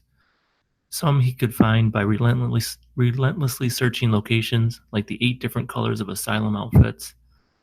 Who gives a crap? Sounds so boring. Jeez, Jeremy, you're so not cool, bro. What happened to this guy? Why did he become so obsessed with outfits? It's hard to say. I think he said that after killing the Sierra Bravo, Quebec, he devised his own quests. 1, rare outfit hunting. 2, building 1 set of power armor with calibrated shocks and jetpacks. Thanks, Alex. 3, collect as many variants of swing speed knives as possible. Weirdo. 4, have fun and help people. Perhaps more interesting to some, Jeremy left another note telling us to make friends with people in the wasteland. He made several. Chef Daddy 91, Nito Furzio, Selfie, Indie Android, Geeky Gamer 83, B Mitch 23 for 3, Embrace UK, just to name a few. These friends helped out killing things, finding crafty materials, earning double XP, giving him free items and trading weapons. I'm going to focus on pistols because I'm super agile, 15 points, and fairly perceptive, 9 points. So I'm for sure going to make pistol an automatic because I heard I must try out Gorilla. It's like I've been forced to use a perk card I've never would have considered. I'm also pretty weak in strength of 6, so melee will be my last resort. My other stats are pretty average, luck of 6, enough for mutations to stick, and class freak to be an option. I may just search out mutations with downsides I can live with and avoid class freak. With a 1 in endurance, endurance is pretty crummy, but at least I got the fireproof perk. My character's been sitting in the vault, refusing to leave all this time. He reads notes from his brothers, and it helps him plan for when he's going to rebuild. As a boy, he found a dusty box filled with a complete set of Happy Days digital movie tapes. He must have watched those shows 100 times. If only he could be as cool as his idol, Arthur the Fonz Fonzarelli. I am determined to bring a little Fonzie to the wasteland. And what is Fonzie like? Honey Bunny? He's cool. That's right. And we want to be like a bunch of little Fonzies. Cool. Is collecting hundreds of outfits cool? Not really. Is doing everything dumb Jeremy does cool? Not really. I'm going to do my own thing. I already found the coolest greaser jacket in that town that hosts the Foshnot Festival. I'm going to build the sweetest McMansion I can, but I'm not much of a builder. I'm going to settle down in the swampiest, mirriest region I can find. Jeremy says there's a handmade spawn on the top of the spa in Berkeley Springs. I'll build my camp near there. That's probably Jeremy's most helpful advice. I'll try to be a survivor when I'm level 18, but just for that level. I'm going to Mount Blair for an event I've heard of, but I've never tried. So far, I've ventured out, earning XP in survival mode. Found it to be very unenjoyable to grind XP this way. Randos at high levels swoop in and attack you for no reason. You drop your crap because you're so scared and have to go back for it. Even unattended camps have missiles that kill you and then guard your crap, and you have to try 3 times to get it back. I think my ammo disappears also when I die while trying to survive. I swear I must have had 200 rounds for my 10mm when I was attacked and dropped my stuff running away. Well, I'll see how this goes. If anyone wants to help me out that is listening to my recordings, I'll always be looking for 10mm ammo to use in my automatic 10mm pistol. I hope it could be modified to put out more damage because it seems so wimpy right now. Maybe I'll try an automatic plasma instead. I'll have to find one first. I'm Toxic Fuzzball on Xbox. The O is a 0. So team up with our friend Eric on the Xbox. Did you hear that? Huge shout out to everyone. Yeah. Xbox group. Jess, were you mentioned in that list? I don't think so, no. But it's a lot of the crew that we play with. Eric, we have another host on the show who's in the Xbox group. I don't need shouted. It's all good. We hang sometimes, not that often. Oh my God. But yeah, that was great. Shouting out all the Gamertags people we play with and help us. Jen's in chat right now, and Jen is like, "Oh, I'm loving this. I'm so looking forward to future outfit discussions. So keep it coming." Well, Eric, yes. Outfit update. Absolutely every submission. Well, we love to hear everything about the different colors of all the different outfits you find, of course. That's great. He did bring up a point. Survival, grinding XP. Is it worth it? Yeah, I forgot about one thing he mentioned too, that the fact that turrets are automatically hostile to you in survival. So he's right. They kill you, they take your stuff when you stumble upon a camp unawares, and then you have to try to get it back while being hit by missiles the whole time. It's no good. And is that a common trap, I assume, set up in survival mode? People will set up a shop. The shops are still live, but you go to the camp in order to buy something, and then their missile turrets fucking destroy you. They're just luring you there to be destroyed by their turrets. Kapow, kapow. Does that happen? It could be that, but I also think maybe sometimes people jump from adventure into survival and don't even think about those things. So their camp's still there, their store's still there, and they have missile turrets. I mean, maybe. That was a great Pulp Fiction reference. What I didn't like about survival mode, I went over to survival mode, like I said. I think Jerry and I did a bunch of levels together. You level up, or you gain what, 20% more XP, something like that in survival mode.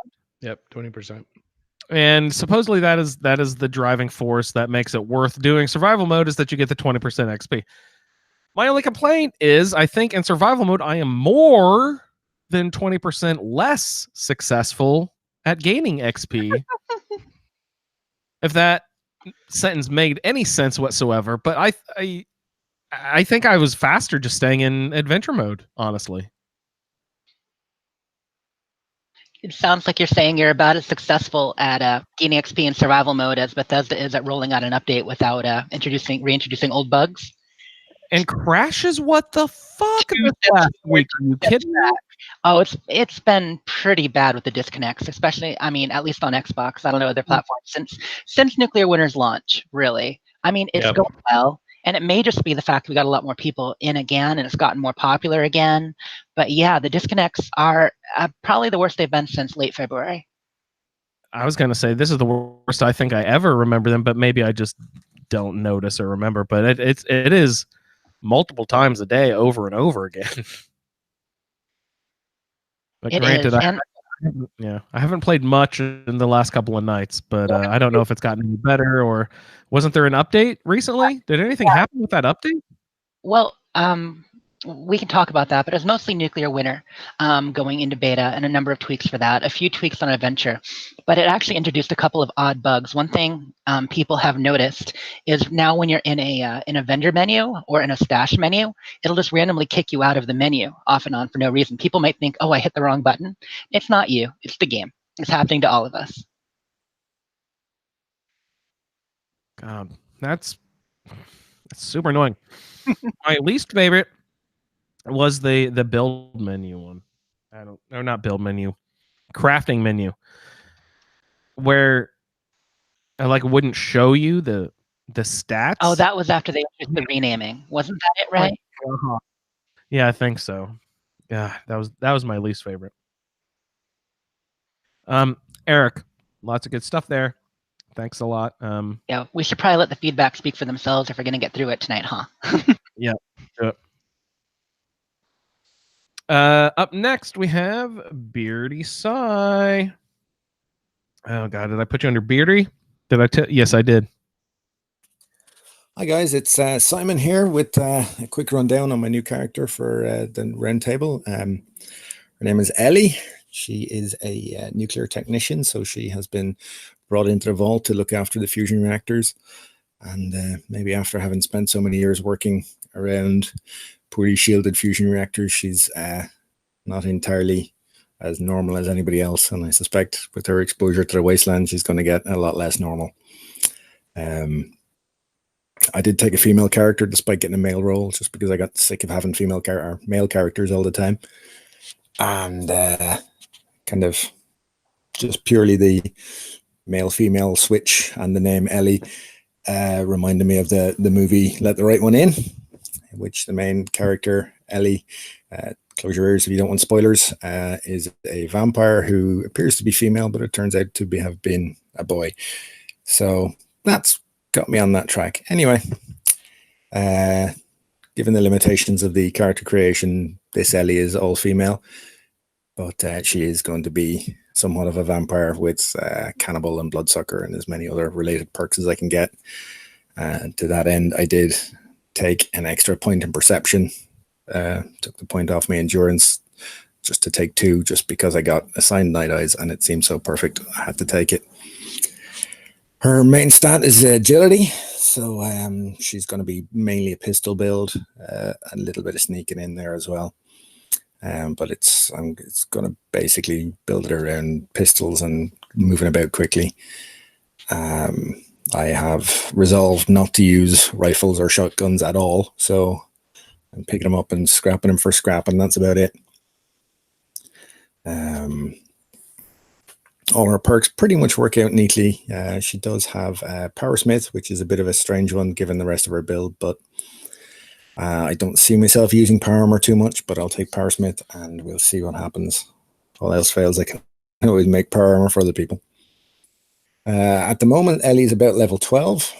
I've pretty much taken her as far as the end of Morgantown Airport in the main quest line and done a lot of side stuff and events and things about the place.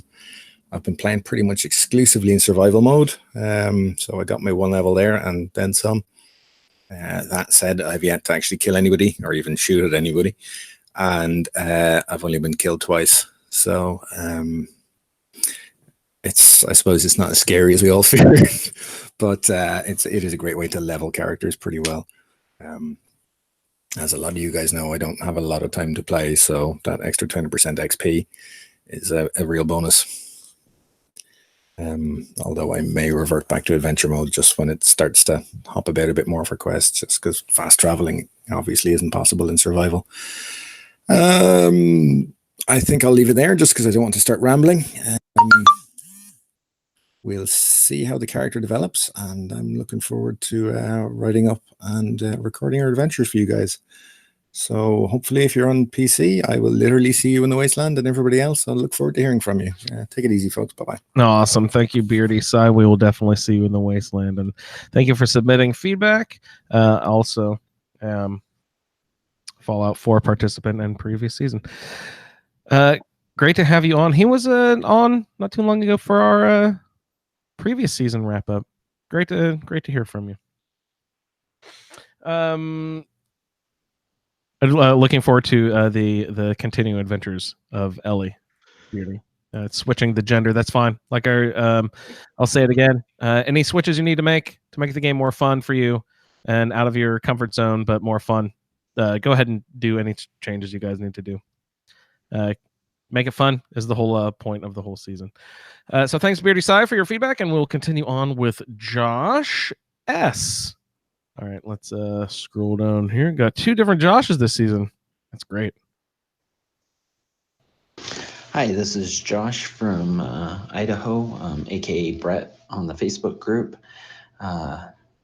Sending in feedback for my character creation. Let's see, so I've got a male character. His name's Corey. Got a strength of 15, which I'm pretty excited about. Perception is only 1. Endurance is 9. Charisma is 7. Intelligence is 10. Agility is 6, and luck is 8. I'm pretty happy with the luck as well. I haven't used a lot of luck, so I think that's going to be fun to have a middle of the road luck character, because I've always kind of gone low luck so far on my 2 characters so far. Let's see, so Traveling Pharmacy is my strength card. There's 3 ranks of that. I'm currently level 6 or level 7, and I've already gotten all 3 ranks in the Traveling Pharmacy. So I have a feeling I'm going to be using a lot of chems and carrying around a lot of healing aids. I also, let's see, my survival level was 5. So I took advantage of the double experience weekend and ended up doing level 5, and it happened so quickly, and I hadn't even seen anyone that I decided I'll stick around for 1 more level, and ended up getting to level 7 before I jumped out of there. Never did end up running into anyone, so I think as a challenge for myself later on down the road, I'm gonna jump back in there and take a look again. My perception perk is Grenader. There's 2 levels of that, but since I'm a level 1, I'll only be able to take the 1 level in that, and not until level 35. So it's going to be a while. Good Doggy is my endurance perk, so I should be able to get that next level, I believe. I got Travel Agent for Charisma, which I'm pretty excited about that because I'm role playing currently. Corey is a postman, and he's trying to bring back the United States Postal Service, and so I figure I can maybe I can role play delivering things from one player to another or something like that. Don't know if anybody's going to take me up on that, but at least I can throw it out there. My intelligence perk is Gunsmith. So I'm going to take all 5 ranks of that. I don't know exactly what I'm going to do in regards to that because I was planning on doing an unarmed build, and I don't know if that helps with that or not. I'll have to look into that a little bit more. But I might have to, figure out something in regards to that. But that'll be fun to be able to play with the different mods and stuff, because I think I've only ever gotten to Gunsmith level 2. So it'll be nice to have all 5 ranks. Dodgy is my agility perk, which doesn't come into effect until level 45. My other character from the last season is barely level 42, so I've never hit that yet. So that'll be interesting, being able to get up to that. And then luck of the draw for my luck perks. So, and there's 3 ranks of that, so I'll take that as soon as I can. That's all I have for today. I'm excited to be part of the this season of the Roundtable. I'm especially excited because a lot of times I'm not able to keep up with the schedule, and with this one being side quests, that should be easy enough to do. So if I can't do one set, I can do another. So we will, I will see you all in the Wasteland. Perfect. That's what we like to hear, Josh. You can hop in and out this season if you get busy, if you get bogged down, if you get held up. Don't worry about it. You can always send us something next time. Awesome. Thank you for the feedback there, Josh. I think he mentioned this is his first big luck character. Luck is my absolute. I love all the Pat. He loves the endurance cards. Mhm. I'm the luck. I love all the luck cards. Yeah, Luck has some great cards. We've all shouted them out, ones we like. Serendipity and the ones you mentioned, Mysterious Savior, Stranger, all the Pharmas and Scrounger. So many good cards in Luck. So it'll be great to have a high luck character. Also, I'm glad he said that he was Brett in the Facebook group. Now I know who he is. And I'm so glad that he submitted feedback. This is one of those awesome people who joined Facebook specifically only to be in our Facebook group. He loves and reveals himself to us, but he doesn't want people in his life to know that he's on Facebook. You know what I mean? And that's cool. That's great. There's a lot of people who don't want, their personal people know that they're on Facebook. They don't want to deal with the stupid stuff, but he wants to interact with us, and that is okay. People do that. All of you people out there who are nervous about doing that, because I know there's some of you out there still, go ahead and join our Facebook group like Josh did. You can even make up a pseudonym like he did. He's like a secret agent or something coming into our group.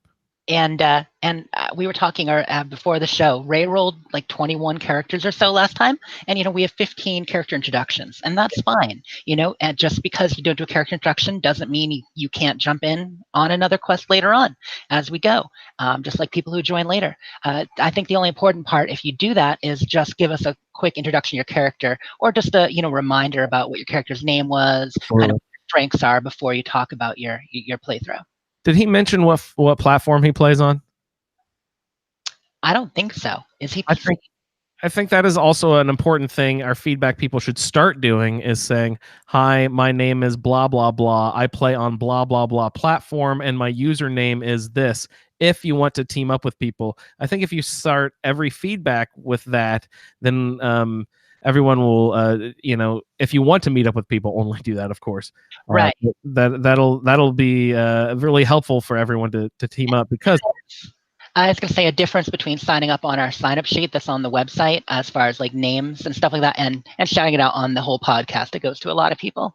yeah, there is a difference in that. You will get slightly more eyeballs or earballs, I guess, by shouting out on the podcast. But for all those people who are joining up and new this season, over on our website, we do have the Fallout Feed friends list. So if you'd like your username added to that, so people in our community can find you and team up with you, we can add your name to that. And we don't reveal anyone's like real last names or anything ever. We try to do just a first name basis only over there. So if people are worried about, identity or anything, please don't be. Josh, I'm really excited about your delivery RP, and I think if we knew your platform, we would shout out, "Hey, over here!" I don't think it's PS4. Is he PS4? Gosh, I can't remember, but we'd be like, "Hey, everyone on PS4," and I know if it was PS4, I'd be like, "Hey, Jen, I know that you have this like 2-star legendary weapon that you don't really want to use, but you know what? Will needs it for some stupid reason. I think you should hire this mailman that I know to try to bring back the postal service. I know a little guy who needs to make a delivery. You can totally set that up, Josh. I think that is totally doable to RP. Yeah, being a delivery guy, really easily in our group. that was one of the first outfits they put in the Atom shop, was the postal outfit. So if you got that, even better. Is there not one in game? I didn't even think of that. I don't know that there is. Have you seen one, Ray? I think there was just the Atom shop one. No, I mean you see them on the responders, but I don't think I've ever picked one up. So yeah, I think you had to get in on it, but maybe it'll come back again if people don't have one. It was a pretty cool outfit, kind of slouchy, has a mailbag. I'm looking at his post on the Facebook group right now, and he definitely has the outfit. Wonderful. Thank you, Josh, for returning to the project and submitting feedback again. We always love having you aboard the project. And he is a member of our ASA Podcasting Fantasy Football League. All you new people out there, video games, fantasy football, do they cross up? Are there people who have interest? Yes, of course there's people who have interest in both. We have a pretty vibrant fantasy football league. Any people new out there who are interested, get a hold of us, and you can sign up for that, like Josh is in it. Sarah Vossler is who used to be a host of the show, is the commissioner of the league. I don't know if she's going to do it again this year, if she has time, but it's always a fun time. So Josh, looking forward to you beating me again this season in fantasy football, and thank you for submitting feedback again. But coming up next, we have a new submitter of Fallout Roundtable feedback. You heard from him a few weeks ago when he was on the show himself. Everyone, please say hi to Sergio. To whoever is listening to this, my name is Sergio, and I'm here to tell Layla's story. I met Layla pretty much on her deathbed. She was a very old woman, living alone on a plantation in the mire. And from the moment I met her, she started telling me everything. I don't know if any of this is true, but please don't judge me on what I'm going to tell you. It's just the facts. She was born in Vault 76 to a very strict military family, but she hated it. She didn't believe in the government. And she tried to get away from her parents as much as possible when it came to talking about that. But where she did excel was in science. This is the only thing that put a smile on her face. She was always in the top of her class, and everyone knew she was going to make it somewhere. At a very young age, she took over the science department in 76. But one day, because of what she called stupidity of fucking idiots, there was a chemical explosion in one of the labs. Her face was really badly burnt, and she spent the next 9 months in a bed recovering. That was the last time I trusted anyone, she said. She continued to work with science, creating amazing things and inventions, but only that made her life easier and more bearable in this horrible place. She was in her late 50s when the doors finally opened. She could finally get to the outside world and leave all these idiots behind. She spent the first few weeks alone, wandering where to go, looking for resources for something she called her master plan. But we'll get to that later. It became very clear that she needed help. She wasn't going to be able to find all her ingredients or her machines alone. Not fast enough. She needed some kind of lackey, a nice-hearted person that she can manipulate. And that's when Al comes into the picture. I don't know much about him. She never really said where he came from. Only that it was somewhere in Vault 51, some kind of journalist. I don't know. She manipulated him very quickly and soon became her muscle for whatever she needed. He was stupid, but kind, she said, and that's what I needed to do my bidding. He didn't want anything in return, just stem packs. Idiot. Well, I'm going to stop there for now. But I'll be back with her story. And hopefully someone's out there listening to this. Well, that was part one of Layla's story. I was originally going to go in a military kind of way because her clothing did include, fatigues and boots and a military helmet. But I really wasn't comfortable with going that route. So I think I'm going to go more into the mad scientist kind of thing. We have a lot of people helping each other in the mire or in Fallout particular. And this character's charisma is a 1. So I figured, why not an evil villain? Well, hopefully everyone enjoyed that. And I should be coming back every week to tell her story and maybe how she manipulated Al a little bit more. Because I feel like he's going to be finding a lot of stuff out there for her. Thanks, Jerry. Yeah. Bye, guys. I was going to say, this person he's manipulating sounds an awful lot like Jerry, right? Yeah. Don't let him do that to you, Jerry. Stand up for yourself, girl. They do it to each other. It's that kind of symbiotic relationship. You are just so cute. And the Xbox group. Those guys. I'm looking at the pictures of Layla that he posted. She's, steely-eyed, and definitely you can tell up to no good. Charisma of 1. That's amazing. I like that he's bringing that into, not just the perks, but the way the character is going to be played. Wonderful job. Thank you, Sergio. Looking forward to having you around all season long, buddy.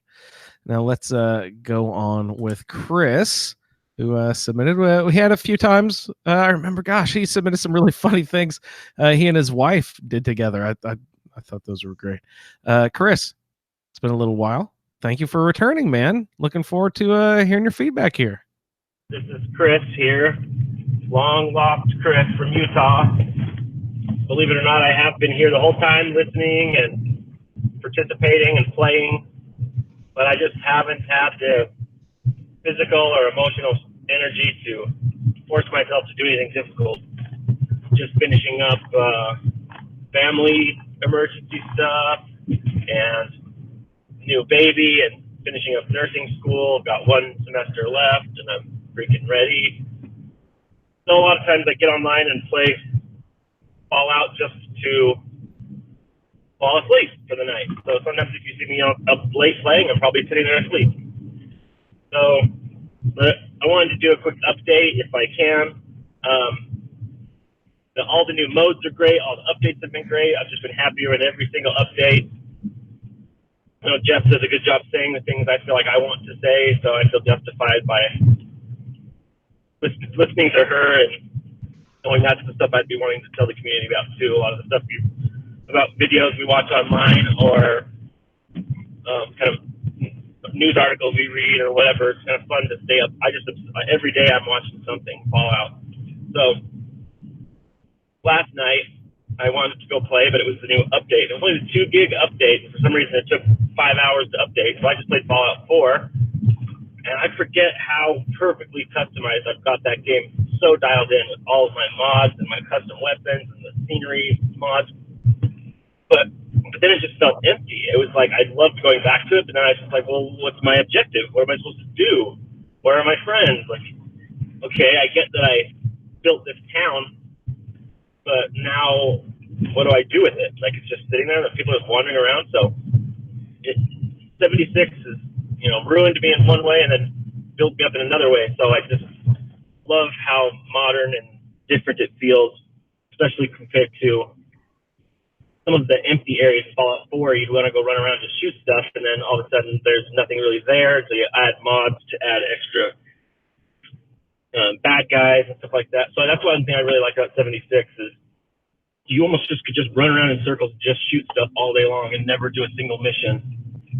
That's kind of cool. I'm really excited for when some of the simple mods come out to just to customize our interface and stuff like that. I don't know how long it's going to be until we're doing customized weapons and things like that. But going back through the atomic shop in Fallout 4 and comparing that to the mods, and I just don't ever see them allowing the amount of mods they do on Fallout 76 as they did on Fallout 4, because I went into the Fallout 4 store and I was like, why would I buy any of these? There's mods for all of these. And I realized there's no way that 76 is going to do that. Maybe, but I don't know. So I started this recording not having any idea what I wanted to talk about, but I just have gone too long without an update, and I want you guys to know that I am still here and alive and present. I think of funny things all the time, but I'm just too overwhelmed, too emotional lately with all the stuff going on. Just know that you guys are there, and I'm the whole cheesy best friend talk and all that stuff. I don't know if you guys feel connected to me, but I definitely feel connected to you guys by having listened every week. And I got to tell a pretty funny story of Will. So I'm driving down, and I'm in Provo, and it's Utah. It's a downtown area, and I'm listening full volume for some reason. I'm listening with my windows all down in the summer.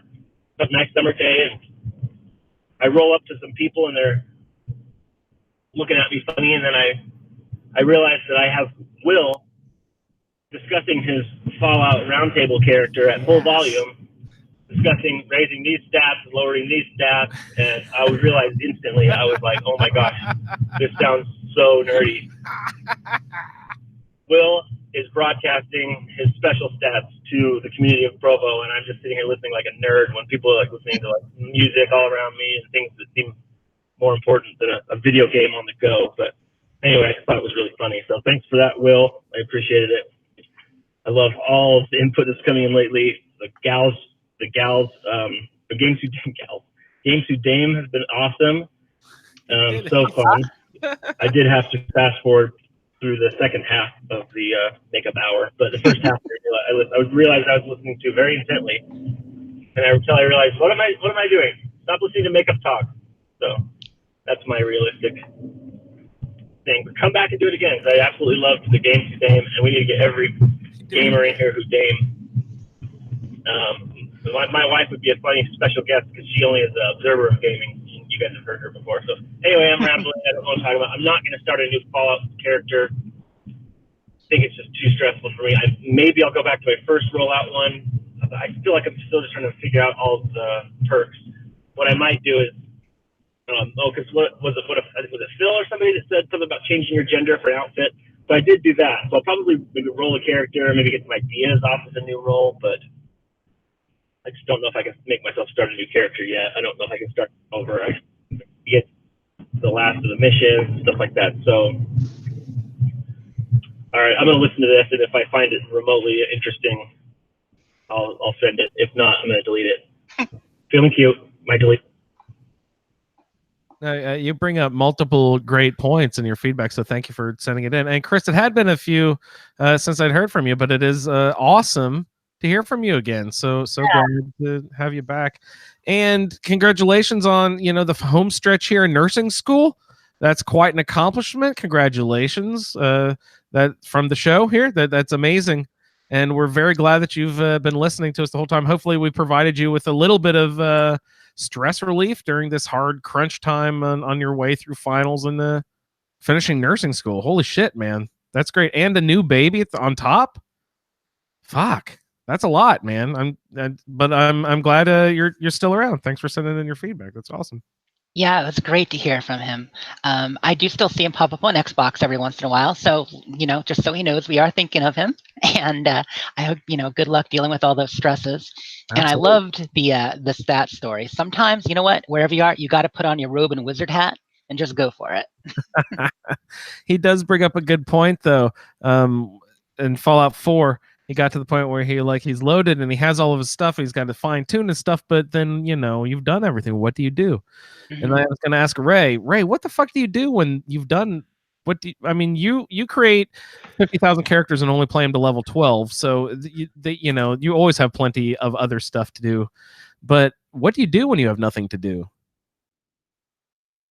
Well, that's never really the case, because when you're constantly building new characters, you have specific things you have in mind. You want them to do a certain thing, so you've always got a goal. If you keep the same character around too long, then you run out of stuff to do. They've been to every location, they've done everything, but there's always something new to try in a character in Fallout 4. There's so many variables that you can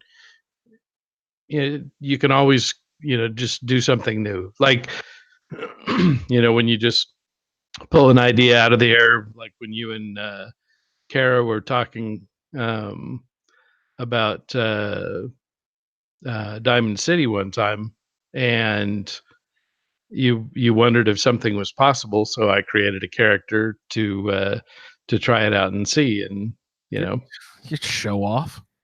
It's there's infinite possibilities. You just have to think of something new.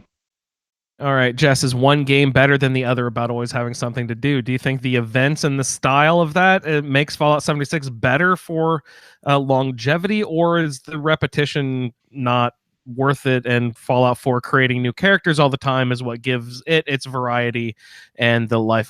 Is one game better than the other about wanting you to play it over and over? I mean, that's a deep question. But I would say that as much as we love Fallout 4, and many of us are Skyrim addicts, that the games of a service aspect of 76, the ongoing events, the new seasonal events, the new rollouts and updates happening, maybe 76 has a little more for longevity there as far as reasons to come back. But that being said, the comfort food of Fallout 4, which is also a big and beautiful world and can be modded, mods are another reason to come back that 76 doesn't have yet. They've both got a lot going for them. Don't make me pick between children. Of course. Ray, do you have an opinion on the matter? I like both games. It's been a while since I played Fallout 4 because I've been, there's a lot of new character options in 76 because it's a new game. So things I haven't tried yet. And so I do spend more time in 76, but it is, there's always new mods coming out for Fallout 4. Yeah. And some of them are big. The Sim Settlements is just a crazy awesome mod, and they've got a whole new system rolling out to where you can do factions in a different way. It keeps growing. Yeah, it's pretty amazing what they're doing with that. I haven't loaded my Fallout 4 characters in just absolutely forever. I don't think I have since 76 came out. Maybe once when 76 was updating for a couple hours, I played Fallout 4. Maybe once, and since the 76's release. Yeah, Jen mentioned reinstalling or playing Fallout 4 when she was on last week. And, some people doing that between seasons, getting a breather. But, I'm the kind of person, I play a lot of games. As you know, I try to get a diverse number of games. I try to play a lot of things that I have, opinions and commentary on it, can be part of the narrative and the discussion. But since 76 has come out, I mean, and I do blame you, Andrew, a little bit. It's all I play. Nice.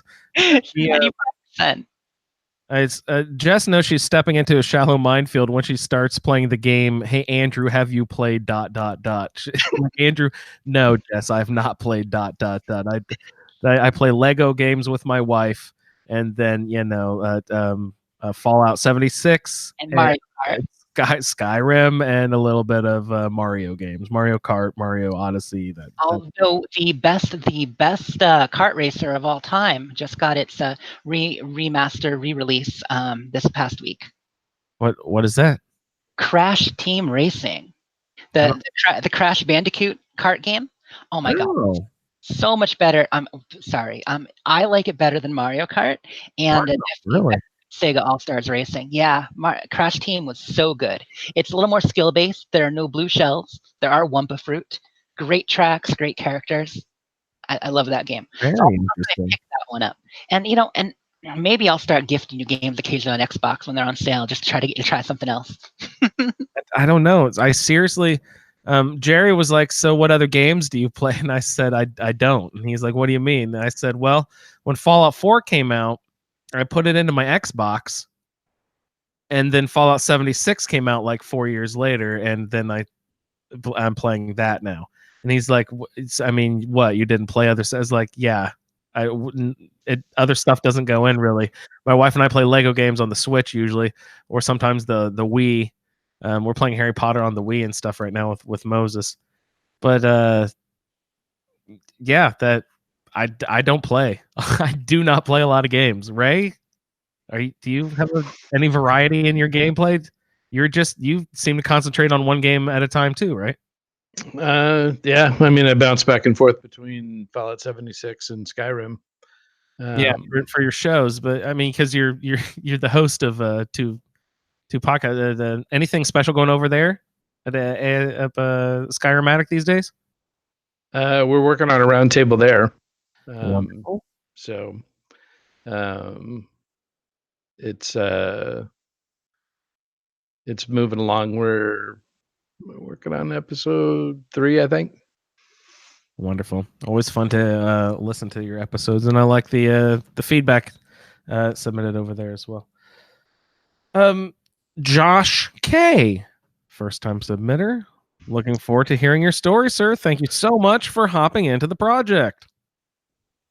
Having missed the character roll episode, I went ahead and did a random roll of my own with a refresh of 6. I got a male character by the name of Bogdanov, a strength of 15 with a gladiator perk, and I substituted that for Slugger to support his background better, which I'll explain later. A perception of 7 with ground pounder, an endurance of 9 with homebody, a charisma of 1 with happy camper, an intelligence of 9 with hacker, which I substituted for makeshift warrior, again to support his background. An agility of 7 with white knight, and a luck of 8 with super duper. His camp zone was the forest, and his camp type was a shanty. His assigned resource was the junk pile, and workshop was Wade Airport. Power up was Thunder Mountain with a survival level of 15. His weapons assignments were an anti-scorched mod, the flamer ranged, a death tambo melee, and throwing knife thrown weapon type. Raider power armor, the Ghoul Slayer mod, the robot body armor with a marine wetsuit under armor, Enclave officer's uniform, the sea captain's hat, eyeglasses, and a leopard print bandana. Abraham Bogdanov descended from Russian immigrants. He was raised to believe that there was an international government power that looked out for the good of the people and called themselves the Enclave. Abe dreamed of being an Enclave's officer as a child, even though he was raised as a tradesman steelworker from a long line of blacksmiths from the old country. He excelled as an expert smith, but was smarter than most of the men in his family, and was always finding ways to repurpose scrap metal into useful items. Since leaving the vault, Abe established a modest shack not far away to call his home and established a forge to continue the metalworking skills for which he was brought into the vault in the first place. His belief in supporting the goals of the government drove him to get started rebuilding as quickly as possible. The hostile environment that was released upon him drove Abe to embrace the skills he knew best as a means of defense and survival. Having been born near the fires of a forge, his primary weapon has been a flamethrower. Though on more than one occasion, Abe has been attacked off guard at his camp while playing his tambourine to some old Russian folk music as taught to him by his grandparents and forced him to beat the intruders to death to the offbeat and jingle of this traditional instrument. This gave way to Abe modifying his tambo to a deadly instrument of defense to use when he could not practically use the inferno of his handheld hell dealer. Abe made note that he must at some point find a forge or decent hammer for both the benefit of his work and self-preservation. And with the sheer number of robots that seemed to be wandering the wilds of West Virginia, it might also be beneficial to scrap some of their parts to make a decent set of armor. He had never been very social, and it would be in his best interest to begin planning a means of self-preservation immediately. This is my first attempt at doing the round table. I've been listening a long time and thought it'd be great to just jump in and hope to see you all in the wasteland. That's awesome. Thank you so much for listening this whole time. And why have you been a stranger? Everyone out there. Okay, I want to shake the tree. I know there's a bunch of you out there who are just like Josh K and have been listening a long time, haven't joined the group, haven't been. I'm going to shake that tree. I want all of you guys to hop on in, send us some feedback. It's great. Wonderful. First submission, Josh. That was awesome. Thank you so much for submitting. One question for you, Jess. Where's he picking up that leopard print bandana? Wow. Oh yeah, it's pretty hot. No, it's a drop. It's a random drop. I've seen it. Nice. I don't know if I haven't really paid attention. You know what I mean? I haven't been looking for it, but I don't know that I've ever gotten. I usually scrap a lot of my clothing that I get. Yeah, I get the green bandana a lot. I think I've gotten the leopard before and just scrapped it. Never tried it on. Yeah, I think Abby picked hers up at a vendor. Very nice. It is quite sporting. Jess, you had a face mask you wore on your You character. Yeah. Oh, okay. That was that one group. Yeah. Okay. Yeah, that's the Veil of Mysteries. I always wear that on my main character, and not on any others though, because I mean, we have different roles. Like Atticus is going to be. She got the spacesuit helmet, so I did pick one up already. I'm wearing it occasionally, but she's rocking the patrolman glasses. I think that's awesome. Yeah, and Ron just loved his party hat too much to mess it up with anything else. And it's a pointy hat, so it kind of looks like a wizard hat a little bit. Amen. Josh, I liked your born near the forge of the furnace, and the flamer is your main weapon. And then I thought, oh fuck, the flamer is his main weapon. Ouch, that sucks. Anybody, you messed with that, Ray? Have you done a flamer character yet? No, I haven't done a heavy weapons at all. How about 4? Did you do a flamer in 4? You ever messed with that? It just never worked well enough. It was okay in Fallout 3, but yeah, in 4. Okay, Josh, that's why I said good luck. Fuck, man. Let me know how that goes. Can you build? I haven't even tried flamer fuel. I assume. Can you craft that at a tinker bench or something? I hope, because I do not see that very often compared like the thousands of rounds I see for other stuff. That fuel is pretty freaking rare. At least there is a challenge right now to take a picture with a person using a flamer. And there's that one card. I hope you pick this up, Josh. That when you blast, is it a charisma card where you blast them with the flamer, they regain health? Oh, your friends, yeah. What is that card? I can't remember off the top of my head. Sorry. I know that Phil and I think Lee were messing around with it a lot, if I remember right. Friendly fire. Friendly fire. Yeah, look. Make sure you. Yeah, include that it's in a your- charisma. It's a charisma card. Yeah, try to fit that one in, Josh, if you haven't already. It's a good one. Thanks so much, Josh, for hopping into the project. It means a lot to us, all you new people hopping in. This is really the lifeblood of the show, is you guys sending in feedback. So we couldn't be more appreciative of all the new people hopping in, like Sherry T. Hi, all. My name is Sherry. This is my first roundtable submission. I did play along last season with a character, but kept to myself. So this time, I'd like to introduce you to my character, a female named Corey.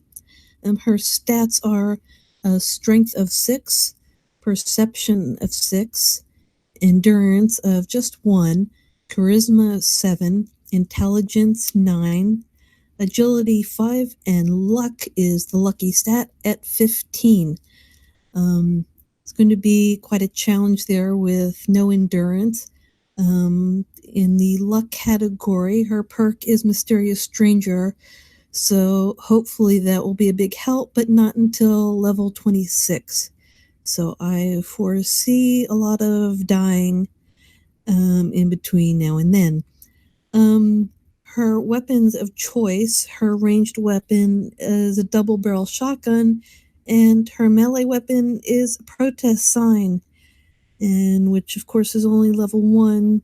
So that's also going to be quite a bit of a challenge. So this will be a lot of fun working around this.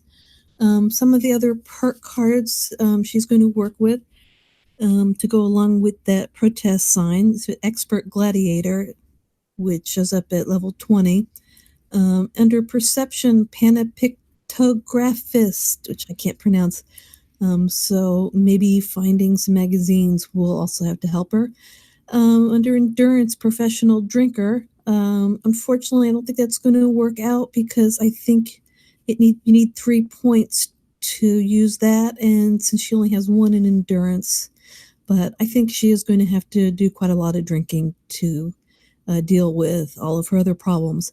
Under Charisma, her perk is Bloodsucker, so that will be fun. And Intelligence Wrecking Ball. I don't really look forward to messing up other workshops, but we'll see how that works out. And under Agility is Home Defense. So I do kind of foresee her as she was a civil engineer before the war, kind of middle-aged, and kind of pretty upset about everyone losing their jobs to the robots in all the different facilities she had worked in, thus the protesting sign. Great. Good job. And she really lucked into a slot in Vault 76. Now that she's out, she's pretty elderly. I envision her in her 70s, so kind of weak, no endurance, but hopefully with her luck, she will find her way. And hopefully I'll see you all in the wasteland. Bye-bye. All right. Multiple people have been stricken by the plague known as the protest sign for your melee weapon. That means we need to build around, Ray. We need to discuss what can people do to max out all of the damage that they have to do if they get stuck with something as lame as that sign. First of all, are there mods for it? Do they drop mods in the game for protest signs? Can you get like a flaming barbed protest sign or something? I haven't seen a barbed wire wrapped sign yet, so that's how you get a really good, effective going, you guys. They're going to get together in March and protest of all their protest signs. Yeah. All right, so use it to get your challenge, and then you use something else to actually kill things. Just use it, drop it around your. You can't drop it around your camp because of the stupid bags, but you know what I mean. Just make it symbolic more than anything. March around with it a little bit here and there. Take a couple of pictures with yourself with it for the Facebook group, and then find a useful thing, for Christ's sake. Exactly, it's color. I really like the number of people making characters this time who are, referencing the fact that they're a little bit older, which, makes sense when a lot of the luminaries went into the vault, the best and brightest. While a lot of us have been playing, oh, I was born in the vault or went in my early 20s just out of Vault Tech U, we're having some luminaries go in at 40 or 50 and they're coming out, 70 or so. And I'm glad we got a couple of those role playing this time. What was it's 25 years past or what? I don't remember. 25. 25. Okay. And Sherry does have a picture of her character with the protest sign. Excellent. Nice, great, good job. Now toss that shit aside, Sherry, and move the fuck on. Mysterious Stranger, I love it. I know I mentioned it earlier, but the good job. Luck 15, endurance of 1. That is my dream build. But then I think, I don't love many of the cards in endurance, but the HP, I do miss that. You know what I mean? Is it in the same in this game? I assume that if you take an endurance point, you get more health points. Yeah. Yep. Yeah, that's pretty nice. Having more hit points.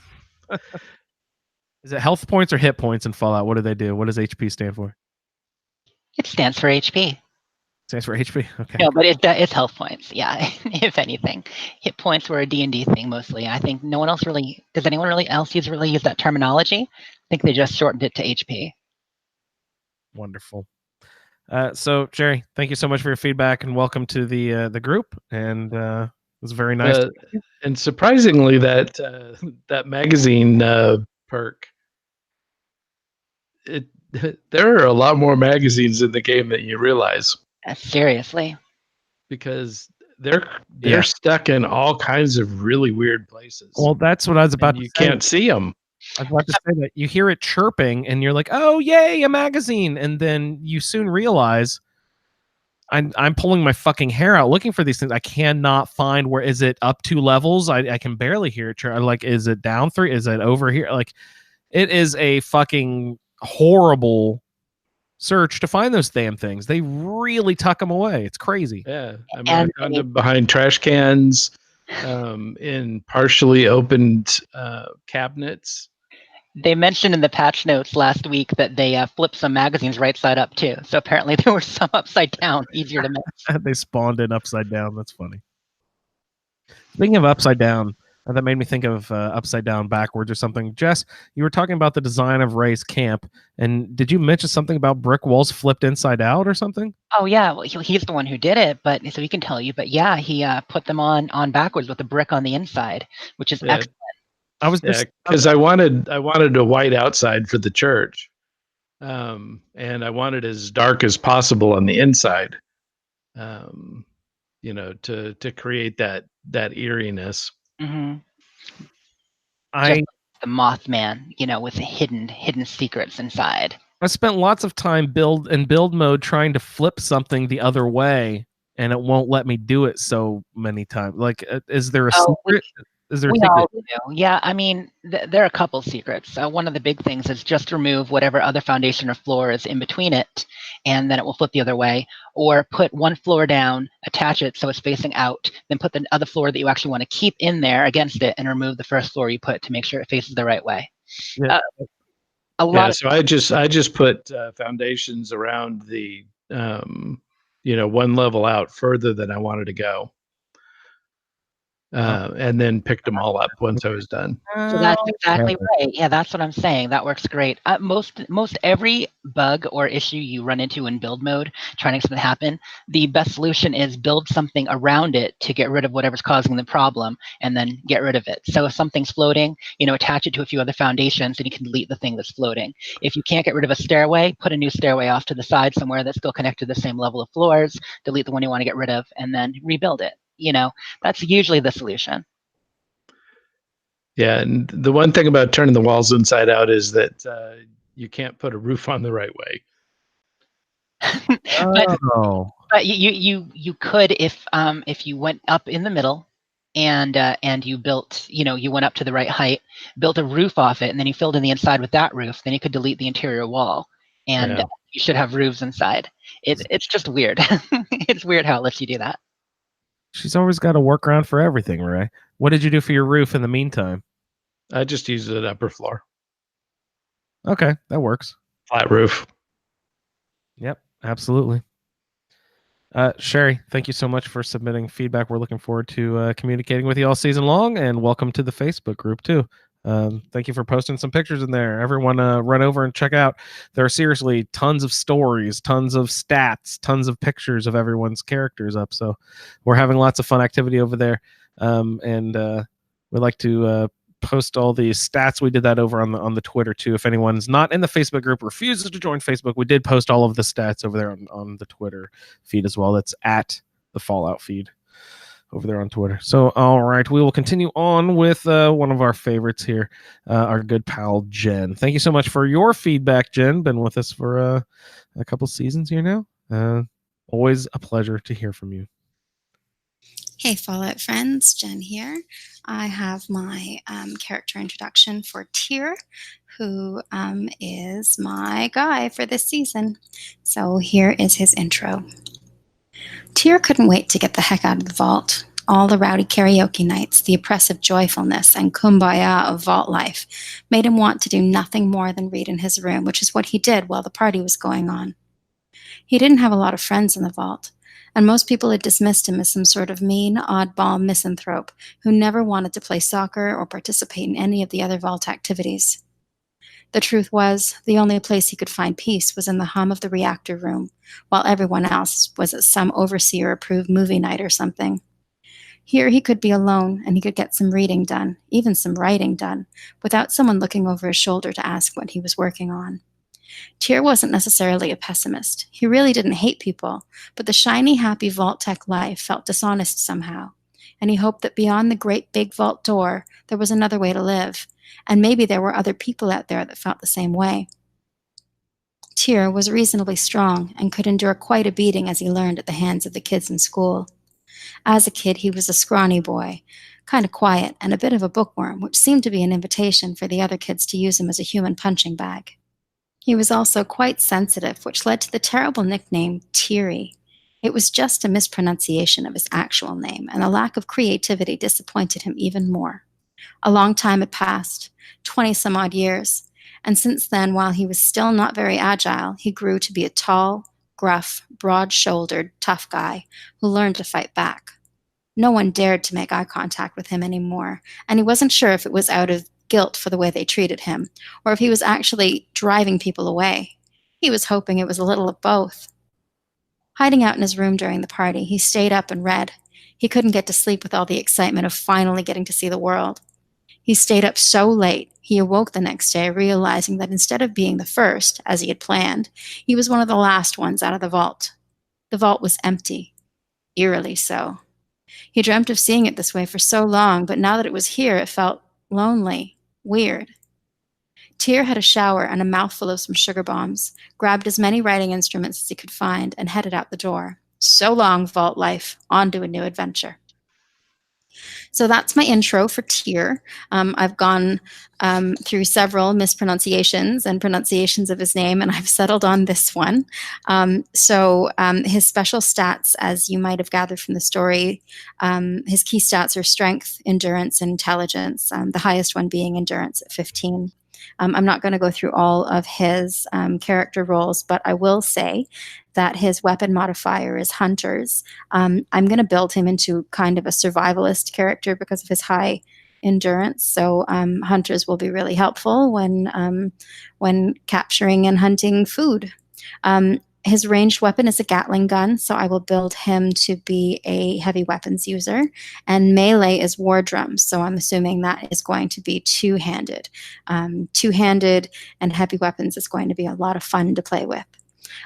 His thrown weapon is a Vertibird signal grenade, so that's going to mean some weapon or some workshop takeovers and fixing some of the Vertibird landing pads, so that'll be a lot of fun as well. And that is about it that I'll cover right now. The other stuff will come to play, I'm sure, as the season progresses. So I'm really looking forward to hearing what you guys have going on with your characters.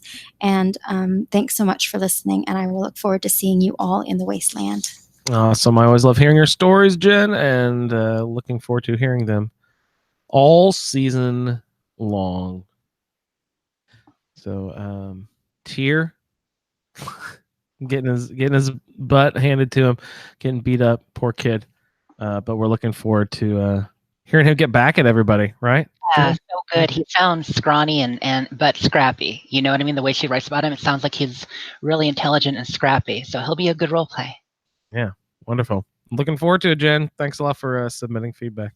And with Jen commenting, sending in her feedback too, I want to mention Chris mentioned our Dames Who Game podcast a couple feedbacks ago. Yes. Jen, of course, is on that show. So I wanted to mention that we do have our own RSS feed now. Just set that up this past weekend. And our third episode should be up within the next week. So once we put that up, we'll be, tweeting out about it. We'll put it in the Facebook group. We'll let everybody know. Please subscribe to Dames Who Game. And if you want to subscribe now, we did move the first 2 shows over that were on the Fallout feed over to the new feed. Yes. So we have many feeds. So please go feast on the newest show from ASA Podcasting. We're really excited that all of our ladies can get together and let us all know that they're very frank and they're open about the bullshit that they kind of have to deal with, but then also they have makeup hour. So more like makeup 20 to 25 minutes. It will be a regular segment, sometimes longer, sometimes shorter. Please to enjoy. And Chris, how dare you skip makeup? It's totally fucking intriguing. Did you know that there's Tetris makeup, Chris? What about the Pac-Man set that Shalene just got into? And there's also what if there's there's a Portal makeup set, but then each time you try to drop your lipstick in it, it disappears into another dimension. You just blew my mind. But speaking of Tetris makeup, if he listens to the next episode, he might learn more about that. Spoiler. Yeah, that I loved that. The picture of the Tetris one was superb. So the next dimension would be a different purse. And a different Dame Who Game. Like having a purse of holding. I love when Geek made those. Beautiful. They have like a Harry Potter style purse where it's actually they each have a purse, but it is connected all together in one inventory, so they can pass makeup kits back and forth. It's very like Harry Potter or something. Shared stash and ESO, maybe? Is that how that works? Will we ever? I can't wait. Private servers, will that ever be a thing where I can just leave stuff for you, Jess? Yeah, we can hope. I still think it's going to happen. Private servers, they did mention, within the last month, at least once. Oh, great. That it's still on the table. Mods possible if they do. Our guild idea, our whole shared guild stash or whatever, they never mentioned that, but we keep bringing it up, and who knows, maybe it'll get on the future updates notes. Sorry, go ahead. I want to say one thing I wanted to mention, since we're going to be running a little low on time. There was Iguana Bits today and last week. Like I said, though, it was mostly today and 2 days ago, but it's mostly about Nuclear Winter, the patch notes and everything. And almost all the fixes being for Nuclear Winter. Some people found that a little disheartening, but Lady Devon, one of the Bethesda community managers, some of you might be familiar with her on Twitter and in the forums, she did make a point to say patch 11 is going to be heavily focused on fixes for ongoing bugs and stuff we have mentioned in adventure mode. So do not worry, they are not forgetting us with the whole, onset of Nuclear Winter. That's just the new exciting thing, the new hotness. But next patch should cover a lot of adventure mode fixes. Is there a one glaring example of something that everyone complains about still bug-wise that has to be fixed now? What is the newest thing, or the one affecting most people? Do we know? No, there are a lot of requests and a lot of bug reports, but one doesn't come to mind right now.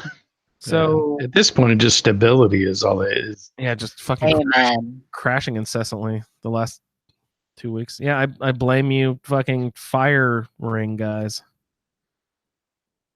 Do it. All right, Jerry. Thank you so much, man. was really awesome. Really excited. It's Jerry. Now, okay, you got to stand up for yourself, Jerry. Don't let that Sergio punk push you around. Hello, whoever finds this. My name is Alan. I'm recording this as I may not make it out alive. Yes, as you can tell, I'm not from around these parts, but as they say, adventure starts in West Virginia, and, well, they weren't kidding. I am, or I was, a journalist for the Charleston Herald before we were set up by the mining corporation, and a bunch of us were detained at a local asylum. And it wasn't long after that I was sent to this place for so-called military simulations.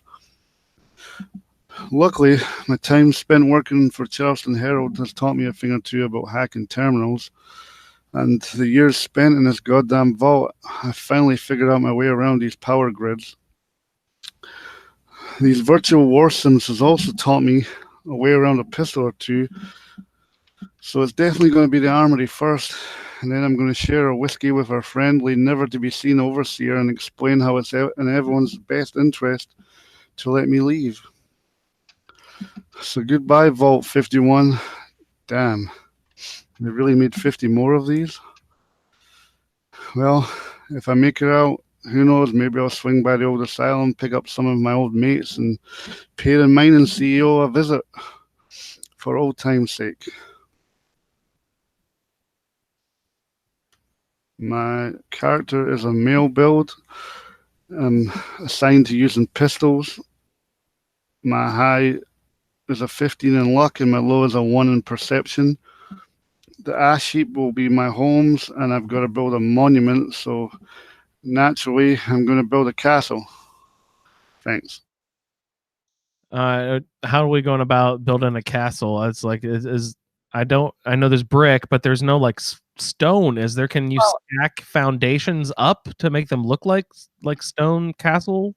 The metal walls and the brick walls are very castle-like. And while they got rid of our old way of stacking foundations, as Will mentioned the other day, there are some new ways. So now that foundations can float, now that only one foundation has to be anchored, you can use just a small scrap of rock or whatever and build foundations off it to kind of pseudo stack them.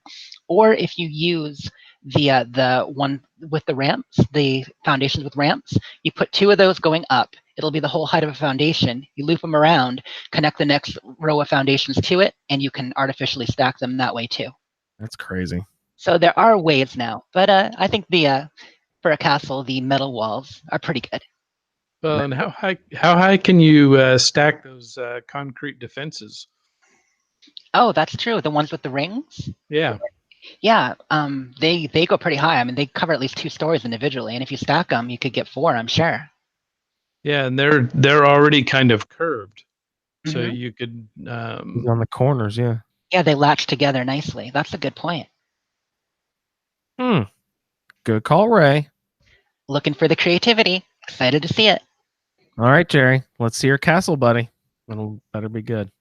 Let's say hi to Freighter. Freighter, you've had a Fallout Terminal Velocity stuck in our pipe works for about 6 to 8 weeks, 10, 12 shows now. I don't know. We've been ignoring it. We need to get to it, Freighter. No time tonight. Okay, hello all, Freighter here. I gotta be a little bit quick so I don't tick off Andrew, and because I gotta get back to tick me off work and stuff.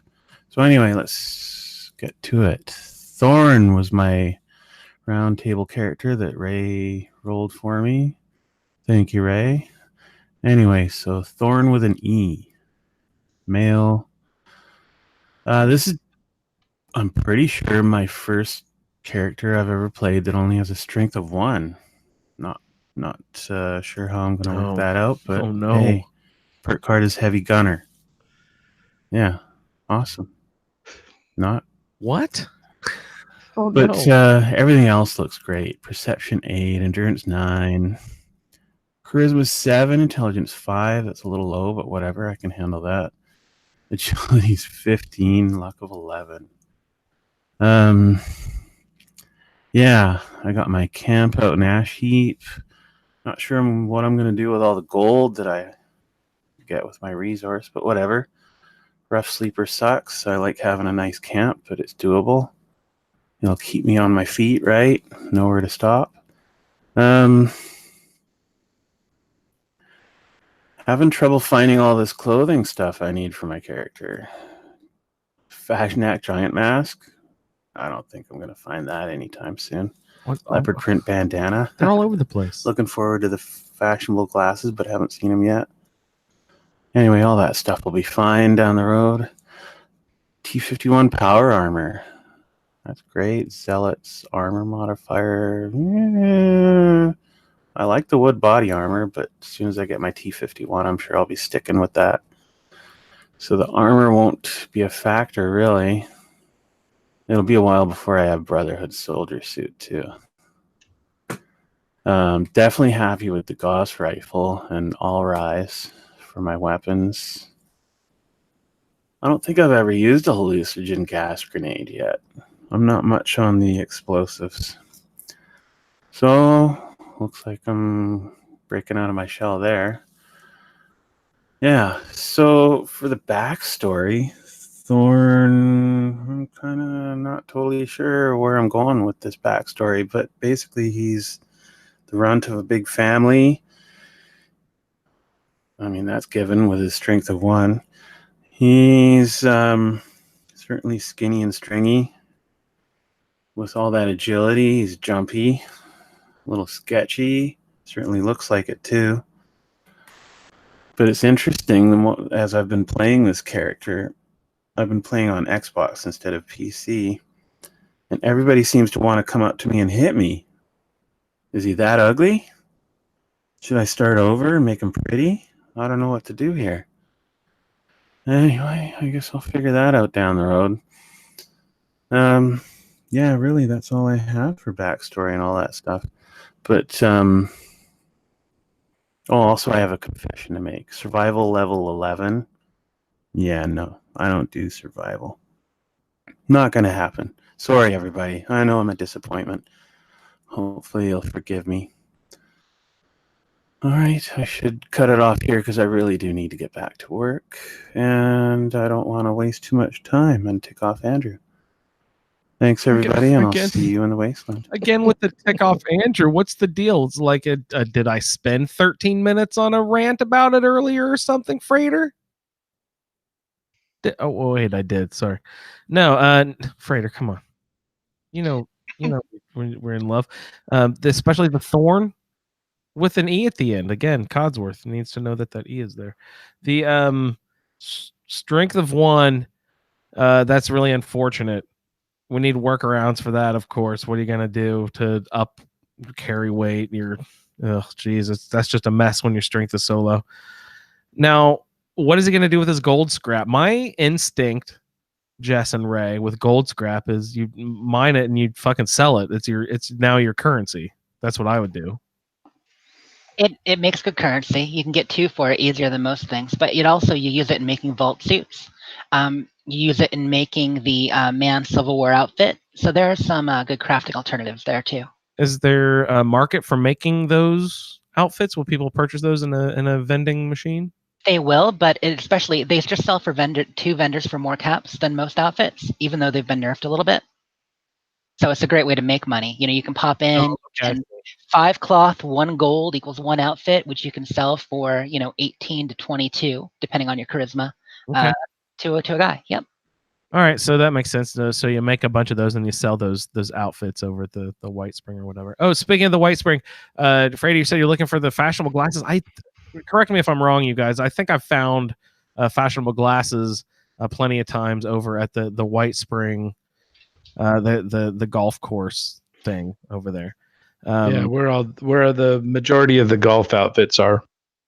Yeah, there's fashionable glasses there, and not always, but sometimes. Yeah, downstairs on the right. Yeah, Freighter. Thanks, man. Hopefully, we get to hear from you a lot more this season. It's and I promise we'll get to the terminal velocity at some point. And Freighter's so busy. I love that he had to step away from work just to give us some feedback. He's like, back to work. But he always finds time to be in chat with us most every night. He's there tonight again. Yeah, it's always great. he's also one of those guys, just like me, who's like, this group is my social life now, and I'm like, oh man, how old and pathetic do I sound? But seriously, guys, thanks for hopping in and doing the show with us. Freighter, again, wonderful to hear from you as always, buddy. Eddie, all right, man. That's what I like to see. Coming back, Eddie, for another round, all the way from Australia, Eddie. That's an inside joke now at this point. All you new listeners, Eddie's not from Australia. Hello, everyone. This is Eddie with Season 8 character introduction for my character, Josiah Rosenkamp. A female character, though. She was named after one of her great-grandfathers. She goes by the name Mama Jo, as she was known anyways in the vault. She was already in her 40s when she entered the vault, and she was a cheerful face in the cafeteria every day, where she did most of the cooking. Now in her mid-60s, she's nervously excited to be leaving the stale vault air for the great outdoors, with hopes of expanding her recipe book with new cuisine. Cushy vault life has left her fairly frail, though, compared to most of her other fellow vault dwellers. She has a strength of 1 with the perk Expert Shotgunner, a perception of 10 with the perk Butcher's Bounty, an endurance of 7 with the perk Sun-Kissed, charisma of 9 with the perk Philanthropist, intelligence of 15 with the perk Expert Hacker, agility of 8 with Gorilla, a luck of 6 with Psychopath. The camp zone is the forest. Camp resource is coal, which unfortunately is mostly only found in the ash heap. So I'll move there later after I get some more levels underneath her. Camp build of tower. I've got a tower built, but I'll probably expand on it later. Workshop of Billings Homestead. Powering up of Poseidon Energy Plant, WVO6. I've gone through that a bunch of times. Luckily, that's a pretty easy one. Survival level of 5. Weapon modifier of Anti-Scorched. Ranged weapon of Alien Blaster. Melee weapon of Grant's Saber. Thrown weapon of Bear Trap. For armor, I got power armor of T60, which I'm working on collecting a full set. I'll need it to add some strength to her. Armor modifier Regenerating. Body armor Trapper. And under armor is Urban Operative Under Armor, which I had my other character give to her maxed out, and that adds 3 strength and 2 perception to her. Clothing, outfits is Cappy Jacket and Jeans. Full headwear is the Flight Helmet. Hats is Steel Worker Hat Clean. Not sure I've ever seen one of those. Eyewear is Wraparound Goggles. I found a pair of those. Mask is Prisoner Collar. I spent a large chunk of time in survival mode on Sunday and was able to make quite a bit of headway with the double XP weekend. I leveled up to about level 30 in, I'd say, about 12 hours. Played around with Domix, Vlad, and Batasai. We'll need to warn her to be careful around Batasai. Word on the street is she bit a hunk off from one of her friends while she was trying to revive him. Just a shame. I thank you all for listening, and we'll look forward to seeing you all again in the Wasteland. Ray? It's, the fog of war. It's, the frenzy. You just, was he a scorched or was it a person? I couldn't really tell. But I noticed when, it tasted fresher that, perhaps I might have, bit the wrong arm. Does a cannibal prefer fresh meat compared to decomposing ghoul flesh, say? It was less gamey. Tasted more like chicken. So let's see. I bet you the ghouls, have that radiation to them, so that they're probably pretty, spicy. I guess the spicy is what I would say with the ghouls. I bet you scorched. Let's see, they got those ultrasite crystals, so that's got maybe some sort of like a salty back, but like a good crunchy salt layer around it, like a good I don't know, soft pretzel or something like that. Yeah, I think your cannibals could get into it a little bit. You should get that in real life Fallout cookbook, since you're such a good cook, Ray, and see if you can apply it into your character in game with this cannibal stuff a little bit. I wonder. Oh man, I haven't looked at the book, but do they have like? They probably just have like animal meat. They wouldn't like go on and be like a Yeah, no. From what I saw in the sautéed ghoul and mushroom goulet or something. yeah, and really the mole miners are really the bad ones because that suit gets stuck in your teeth. But it's very chewy, isn't it? Oh, Eddie, I'm super glad to have you aboard. You got sun-kissed. I'm so jealous. Even if I don't get assigned it, I'm going to take sun-kissed eventually because I am just always at like 80% radiation saturation at this point. I don't know what I can do. I'm like, I just don't find enough Radaway. Will's hint, he always says you dilute everything. Dilute your stim packs, dilute your Radaway, and use it that way. But it's even doing that, I can't be efficient enough. I'm just so saturated with radiation all the damn time. And it's not because like, oh, I don't want to use the Radaway because I'm trying to preserve my mutations until I get to level 32 when I can take starch genes of level 2. It's, it's just I don't have the Radaway and I can't find it. I don't know. There seems to be a threshold again where you just don't have to worry about caps. You don't have to worry about chems. You just have plenty of everything. And I'm still a long way off from that at this point with this character. Now, I think the double XP, this is something I think we brought up in Fallout 4 with doing a alt start where you would like go to level 10 or something automatically. Be like, oh, that's awesome. You start at level 10, you already have all those points, and then you can invest in the character. But then Ray would make the point, oh, but you don't have any of the stuff from that first 10 level. You don't have any ammunition. You don't have this and that and the other. Yep. So, that could be a problem as well, right? Yeah, that's it. It definitely impacts, your stuff. Because I got probably, I think I got to level 40 on double XP. And, with that Sunday that we played in survival and just that quick leveling, I just didn't have stuff, Yep. and I was where you were at. Yep. I was low on stim packs, I was low on Radaway. Now that I'm back to the regular grind, now I'm having to put stuff in my stash box because I've got too much. And it's gotten back to normal now. Okay, here's my question. Where is my natural in-game solution to my radiation problem? The diseases can be cured by going to the drinking fountain near the I don't know, the whatever little the golf tower thing, the golf course thing over there. There's a little drinking fountain to get rid of your diseases. You can sleep in a bed to replenish your HP. Your AP just regenerates by itself automatically. How do you make my radiation go down naturally in game? Like, what is the natural in game effect of a rad arch? Can I go find a pool to sit in to get my radiation? I know that Will tells us of the Nuka grape that gets rid of your radiation without getting rid of mutations, and that's great. I can stack up on those or something. They're like, what, 26 caps a piece or something? They're not terrible, but ramen milk, a ton of caps to toss around at this point because, like Ray was mentioning, with all this extra XP, I leveled up super fast, but I don't have a ton of caps. I don't have a ton of stim packs. I don't have a ton of this and that and the other. Yeah, milk of Brahmin. Oh, yeah? Yep. Milk gets rid of radiation? Yep. Oh, there you go. Okay, that's what I'm going to do. Right on. That's perfect, Ray. Thank you.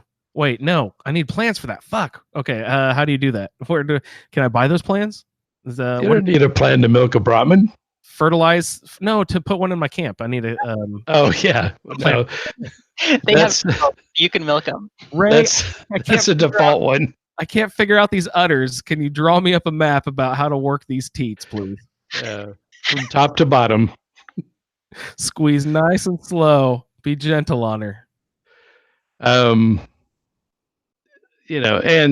join the Enclave. Oh God, that's that's a long ways away because I did it again. Remember the conundrum way back in the day when we got to Rose, and Jess, we were talking about hitting an XP wall. I got to Rose. I was hitting all the early quests in the game. Bam, bam, bam, bam, going down like crazy. And then I get to Rose and hit a brick wall. So I couldn't progress the story there. But you got it all. Guess what I did again, Ray, with Rose and the Syringer. Guess what fucking bonehead move I did yet again. No, you didn't. Guess what I fucking did, you guys. What, did you sell it or scrap it? I fucking sold the Psycho. I sold the whatever, because I was like, oh, I need to get this last little bit of this thing. I need some screws and gears. Can finally make my grenade launcher. Yes, I finally made it. Ooh, where did that Psycho come from? Oh, fuck it. Let's sell it and get those gears. Of course. Why would you hold on to it? Well, what's your character's name again, Andrew? What's that? My character name? Yeah. King. Damn it, King. There. You're under damn it. Damn it, King. So you don't have to do any of that to join the Enclave. Oh, what do? You go to the... You just go directly to the cave. You go to the Deathclaw Cave, right? Yep. And let's see, you find a dead guy with a recording who was... you just have to find the poop pile that has the holotape or whatever. The holotape in it. All right, maybe I'll try to do... Oh, no, what the fuck? Who am I kidding? Ray, I just said I can't even go to a blast zone and kill a ghoul. What am I thinking? I'm going to go kill 2 fucking Deathclaws? That's not reasonable.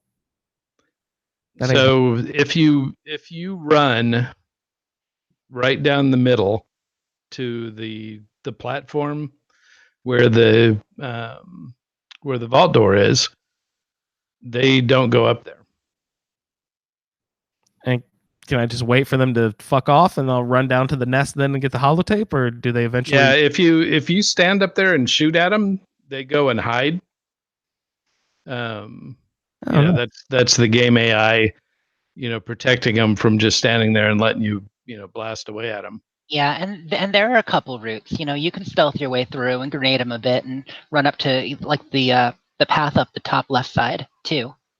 But I think it sounds like Ray's tactic is the best. Gosh, I should give it a whirl. Yeah, because I mean, you can go. So the only trick is that then you want to hook up with your higher level buddies and go kill some legendary ghouls at White Springs, because you got to kill to get your promotion to general, because otherwise you can't get into that section where the rat archers are, just by the service entrance. Well, golly, Jess, I couldn't picture a more perfect lead-in for a promotion of our next episode. Oh, beautiful. I was going to say, with player vending, you can buy rat arch plans too.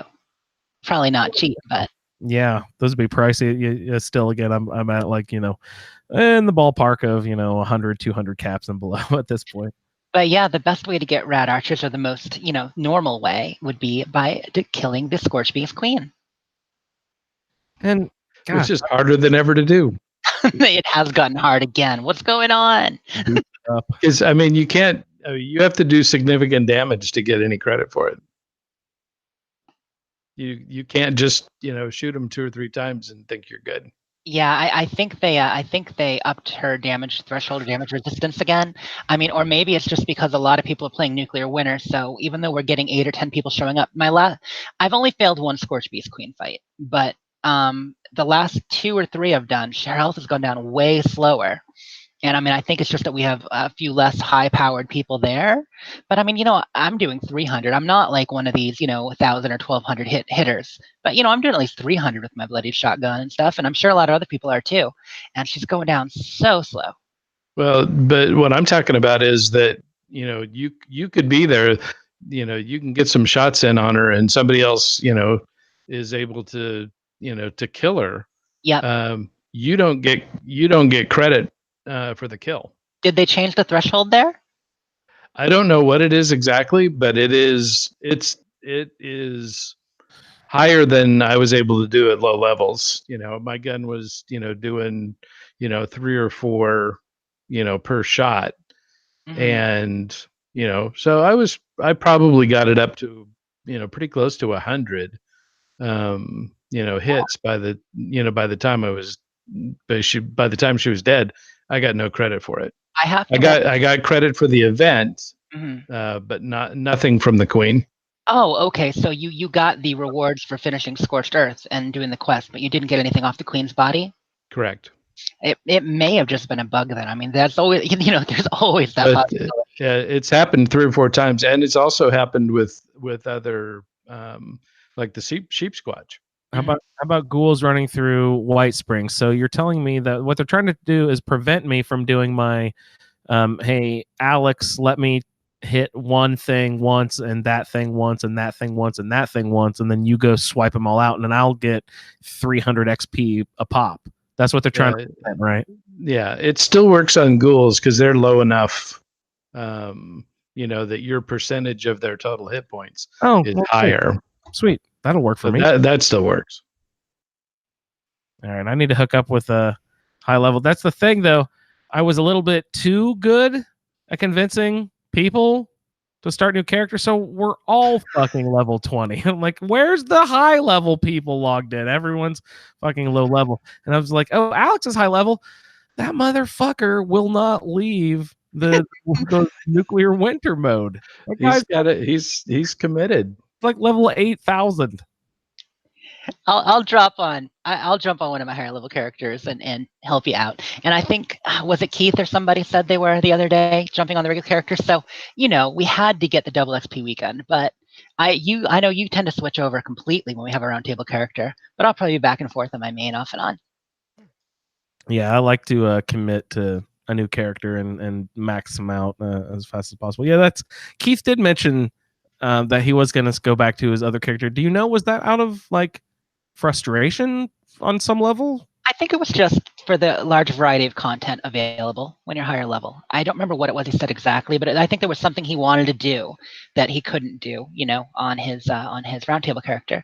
But he'll get there. I mean, also one of the things that I think about roundtable characters, and I know we all have different philosophies, but the reason we set up the season the way we did is starting out with lower level side quests, lower level events, and working up. And I don't like to out level the content too much. So being 20 to 30 for the next month would probably be perfect for me. I don't want to hit level 50, even though that's the ultimate realization of my character according to the generator. It also makes things too easy. So it doesn't really matter where my perks are if I'm level 50 and I can just go in and use an off weapon and still beat everything. So I like to level with the content a little bit. So that's a good reason to space it. That's a good call too. But at this point, I was thinking, ooh, I'll be well past that. But no, at this point, I'm pretty much right and where I should be when we start our quests. Not this upcoming week, but 2 weeks from tonight, we will be getting into our first round of quests. And we're talking about all these nukes and all this stuff. Jess, what are we going to get into next week on the show? We are going to do a nuke-tacular 4th of July episode. So I have never done a nuke run. Never run through the silo and launched a nuke. Sure, I fought lots of queens, taken advantage of other people's largesse, but I'm going to try to run it myself now that I finally made general like 2 weeks ago, maybe 3 weeks ago. So that's going to be exciting. It'll be you, me, Pat, maybe somebody else. And so we're going to take some excerpts from that, probably put it in the show, and maybe add a little more to it.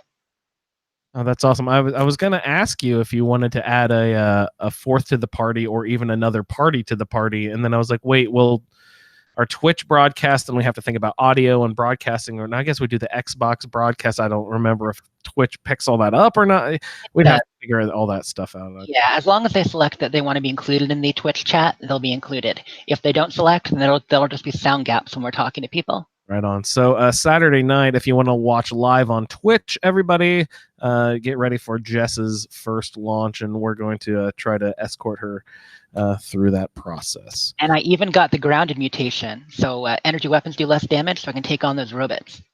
And don't you see? Is that the one where you also give off like a shock blast to melee attackers too? Maybe. No, that's electrically charged. This okay. One, you do less damage with energy weapons, but you take less damage from energy weapons. Your resistance goes up. I assume you'll be doing this with an older character. Will this be your your main? She's the only. Yeah, she's the only modern Fallout general that I have. That'll be great. Does she, by chance, have Hacker 3? She might. I know I have 2, and I have Picklock 3, but I'm not sure if she has Hacker 3. Okay. Well, if you don't have 3, at least if you have 2, we can share a card for you. That's I need it for the shortcut, don't I? Hacker 3 is kind of important. Like I think it's pretty useless for the whole game, but it's super important in the silos. Good to know. Which, of course, I should know because I was on an episode where we discussed it in depth. But, details. Oh, God, Jess, I don't remember we just discussed 5 minutes ago, let alone what we did more than 2 episodes ago. Did I eat breakfast today? Who knows? It's impossible. But that's just me. Jess is always like, remember we talked about that one thing already once, Andrew? And I'm like, no, I have no idea that we talked about that one time already once. Yeah.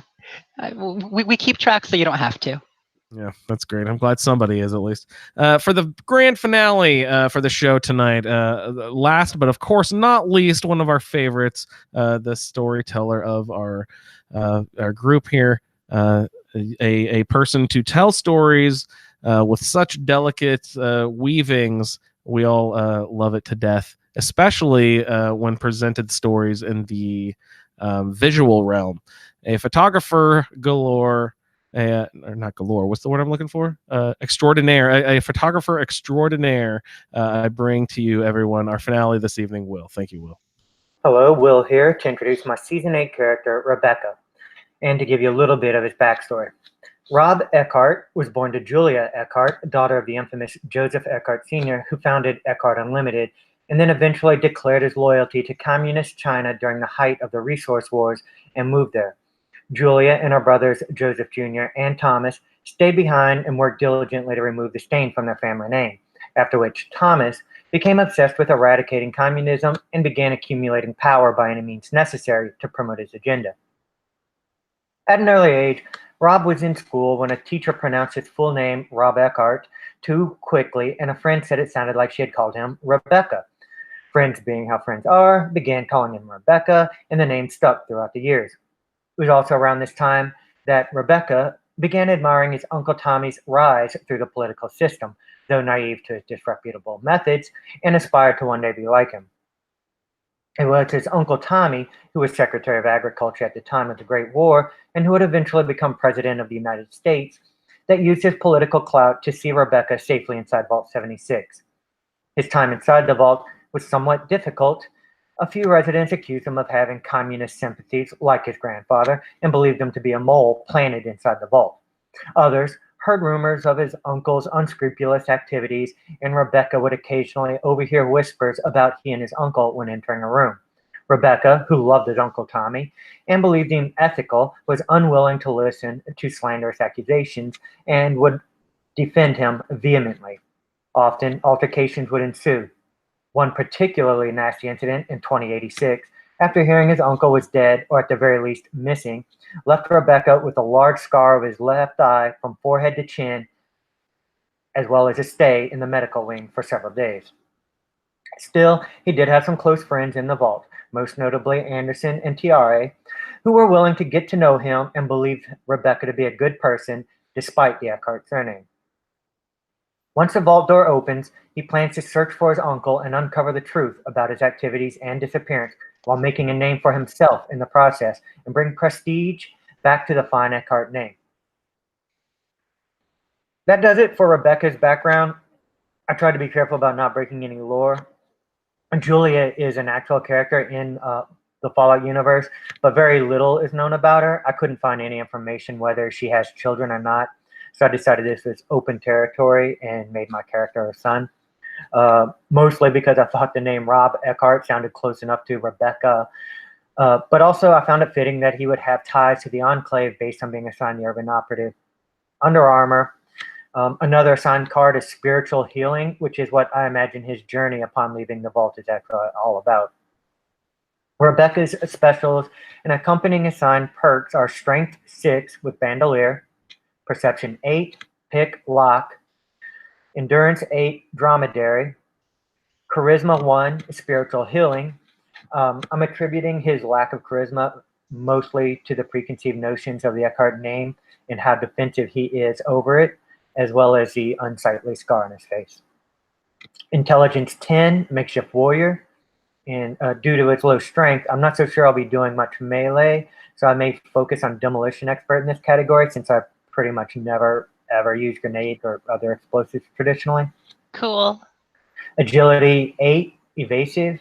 Luck 15 with Storm Chaser, which is only a 2-point card, so that'll give me plenty of room to play around with, and it fits nicely with his mutants modifier assignment. Rebecca will be building a fortress in the Cranberry Bog, which I'm very much looking forward to, and collecting silver as his resource. He'll also be wearing metal armor and yielding an executioner's shotgun when he is using a ranged weapon. I'm mostly ignoring the clothing category as I will be dressing him as closely to a politician as I can. So that's it for Rebecca. Like I said, nothing right now is lore breaking that I know of, but I have left myself open to the chance that Bethesda may someday write in more material about his mother, in which case I pre-apologize. I just wanted to put that little disclaimer in since I know some people can take lore and continuity very seriously. Me, I'm just trying to have a little fun, but I will update this part of his story some, but I may not explore it too deeply since I want to keep the focus on reporting in on the scheduled quest. I'm looking forward to hearing everyone's character backstories and their feedback all season long, no matter how they choose to present it.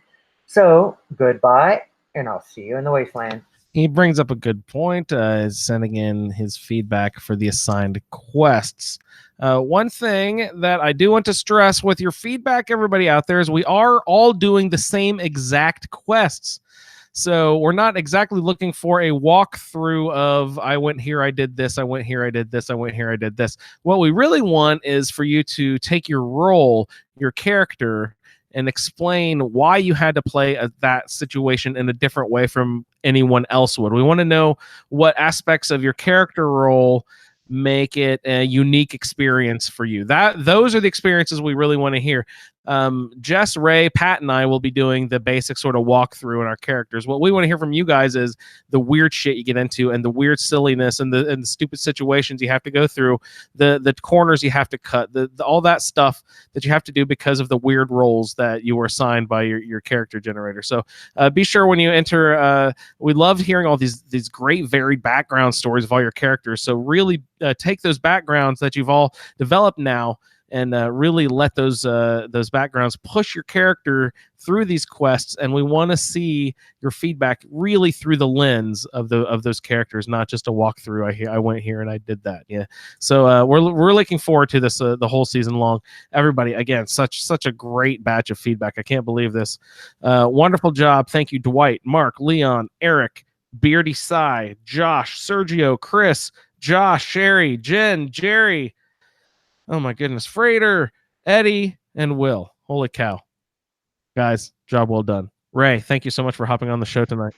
Always a pleasure. Jess, wonderful podcasting with you as always. I'm almost about ready to turn into a pumpkin. Oh my goodness. Well, let's get on out of here then. I'd like to thank everyone for downloading this episode of the Fallout Feed Roundtable, and we will see you in the wasteland.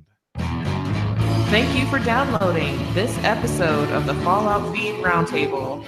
If you are interested in doing a play-along character with us, the show can be contacted by emailing falloutroundtable@gmail.com.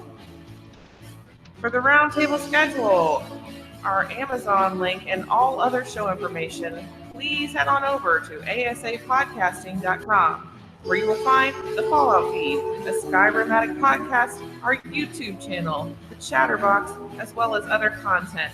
Once again, thank you for downloading, and we'll see you in the wasteland. And everybody, please stick around for a special presentation of Eric's 13-minute character feedback. Thanks!